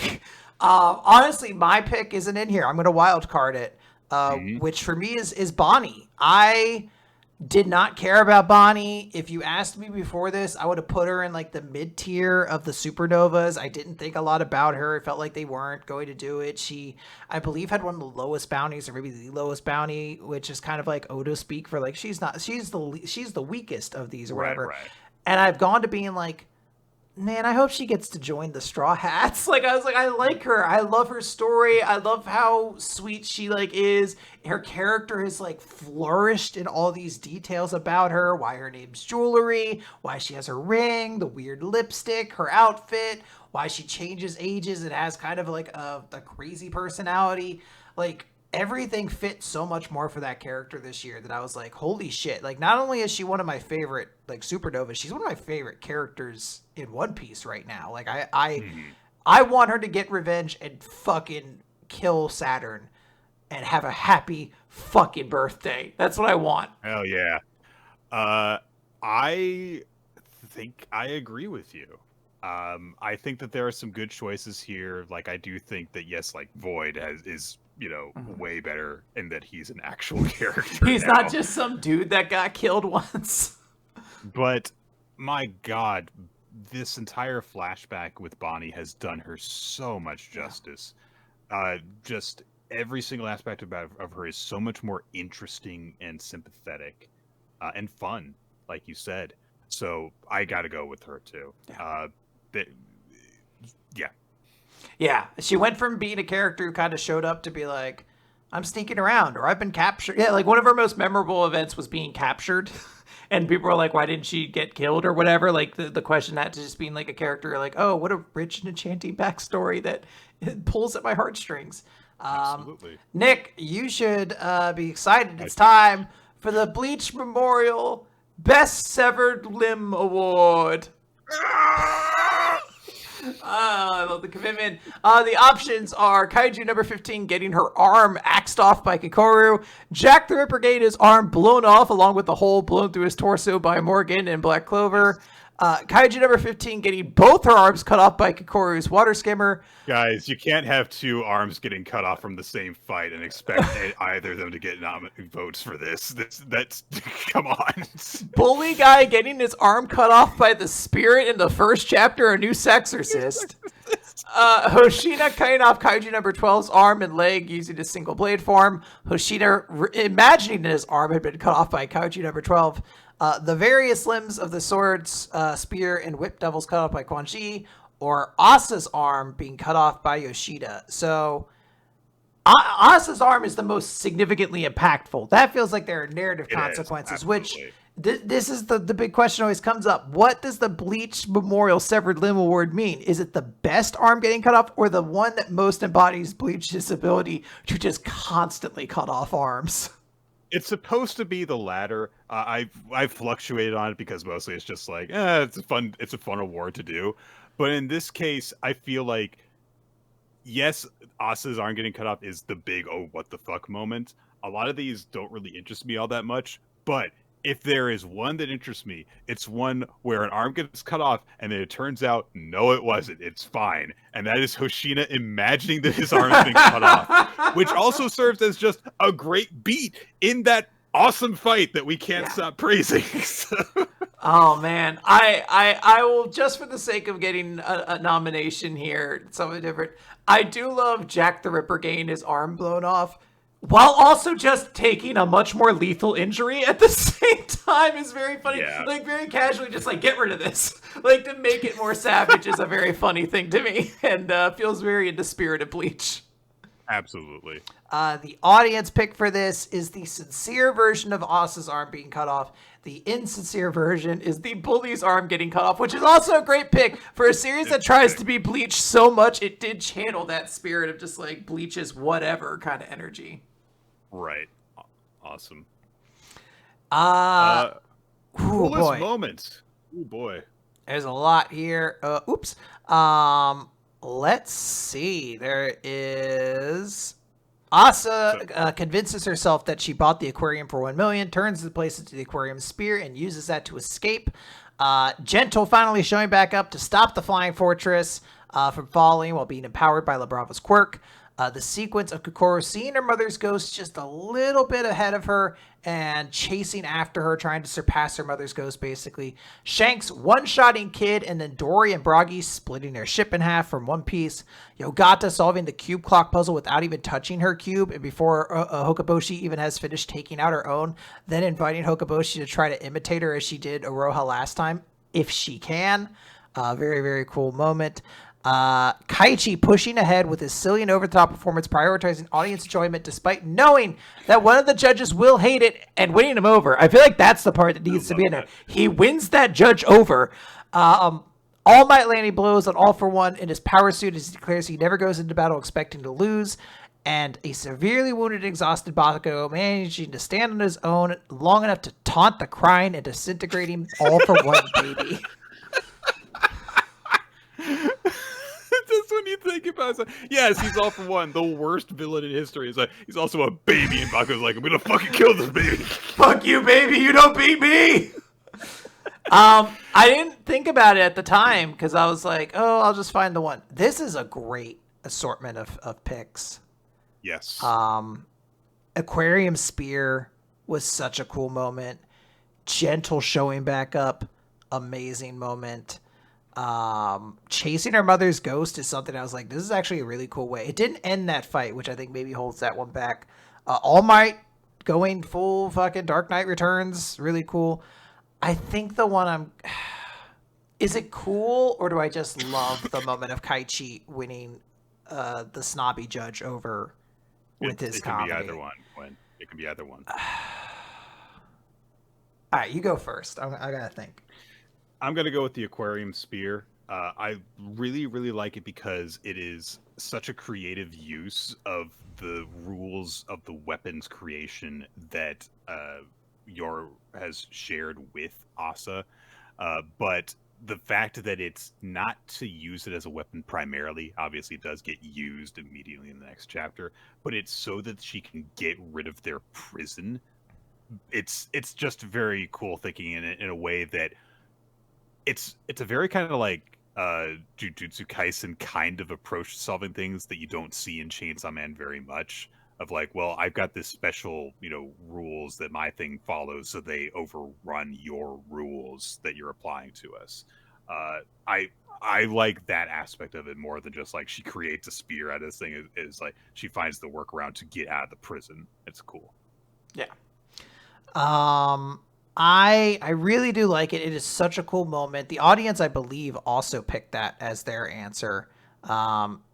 So I want to just help nominate another moment that I think is good. And I'm going to go with Gentle showing up to stop the Flying Fortress, which I thought was really cool. One of our favorite characters showing back up, doing a big hero moment in a way that I love. I've said before, my favorite hero moments are less of when they punch villains and more when they save people. And that's just an awesome, like, I am going to redeem myself and be a hero moment.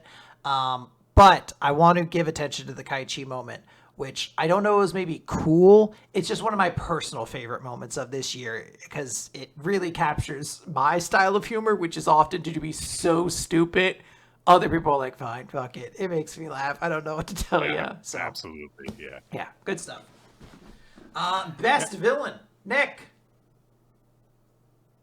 Our nominations for best villain, which is the last major category before we get into just our best series of the year. We've got The Falling Devil from Chainsaw Man, Innocent Zero from Mashle, Magic and Muscles, Anonymity Requested from Cipher Academy prior to her face turn, Barum from Chainsaw Man, Saint J. Garcia Saturn from One Piece, and Ogasawara Sadamune, who was technically in this year of the Elusive Samurai.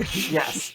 I think there was a clear answer for me in terms of like a character I fucking hate and who makes the hero's story all better as a result of their antagonism, and that's J. Garcia Saturn, who we talked about. We mentioned it before when he was brought up as like most improved characters. Like, I don't know if I'd say most improved because like he's a dickhead, but that's what I love about him. I think he's really, really good as an antagonist.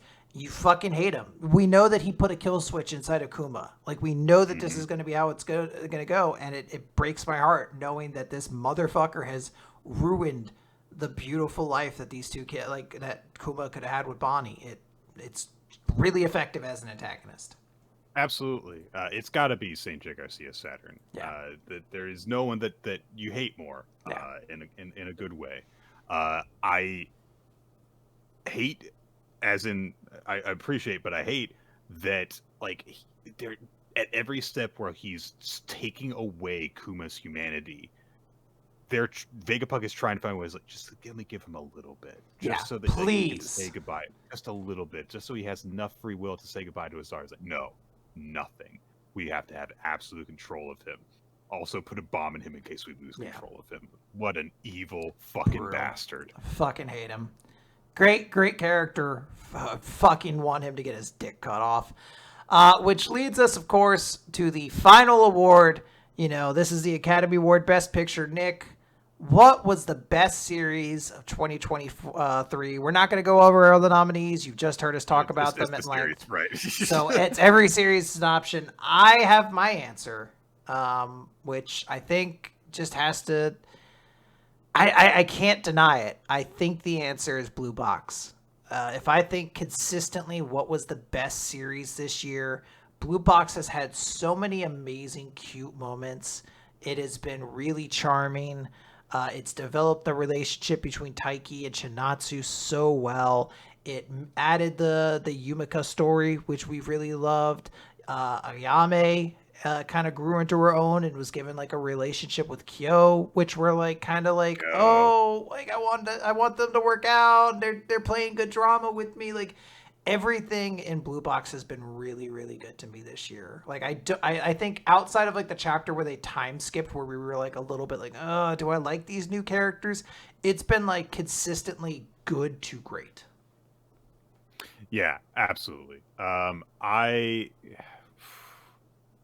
Look, this has been a great year for a few different series, and it is actually hard for me to make a pick in terms of, like, do I give it to Cipher Academy because it's not going to happen next year, or like Blue Box has been really good, Akane-banashi has been really good. I think it is Blue Box. But it's not that big a difference between it and Akane-banashi, I think Akane-banashi has also been really, really good. I think that Blue Box has been more consistent, though. I think that there's one chapter, maybe, the entire year where we're like, oh, that was all right for Blue Box. And it happened a little bit more often for Akane-banashi, where it was like, oh, this is fine. This is whatever. This is a progression. Setting up the thing it's setting up the thing that we're going to be excited about later. And it did. It always did. Akane-banashi did not ever have a bad stretch this year. It did have a few individual chapters that were unexceptional. Blue Box had maybe one and was otherwise heartwarming, got into a lot of different things beyond even just like the relationship. It started getting back into the sports stuff at certain points. And it's also consistently very charming and funny and sweet. Yeah.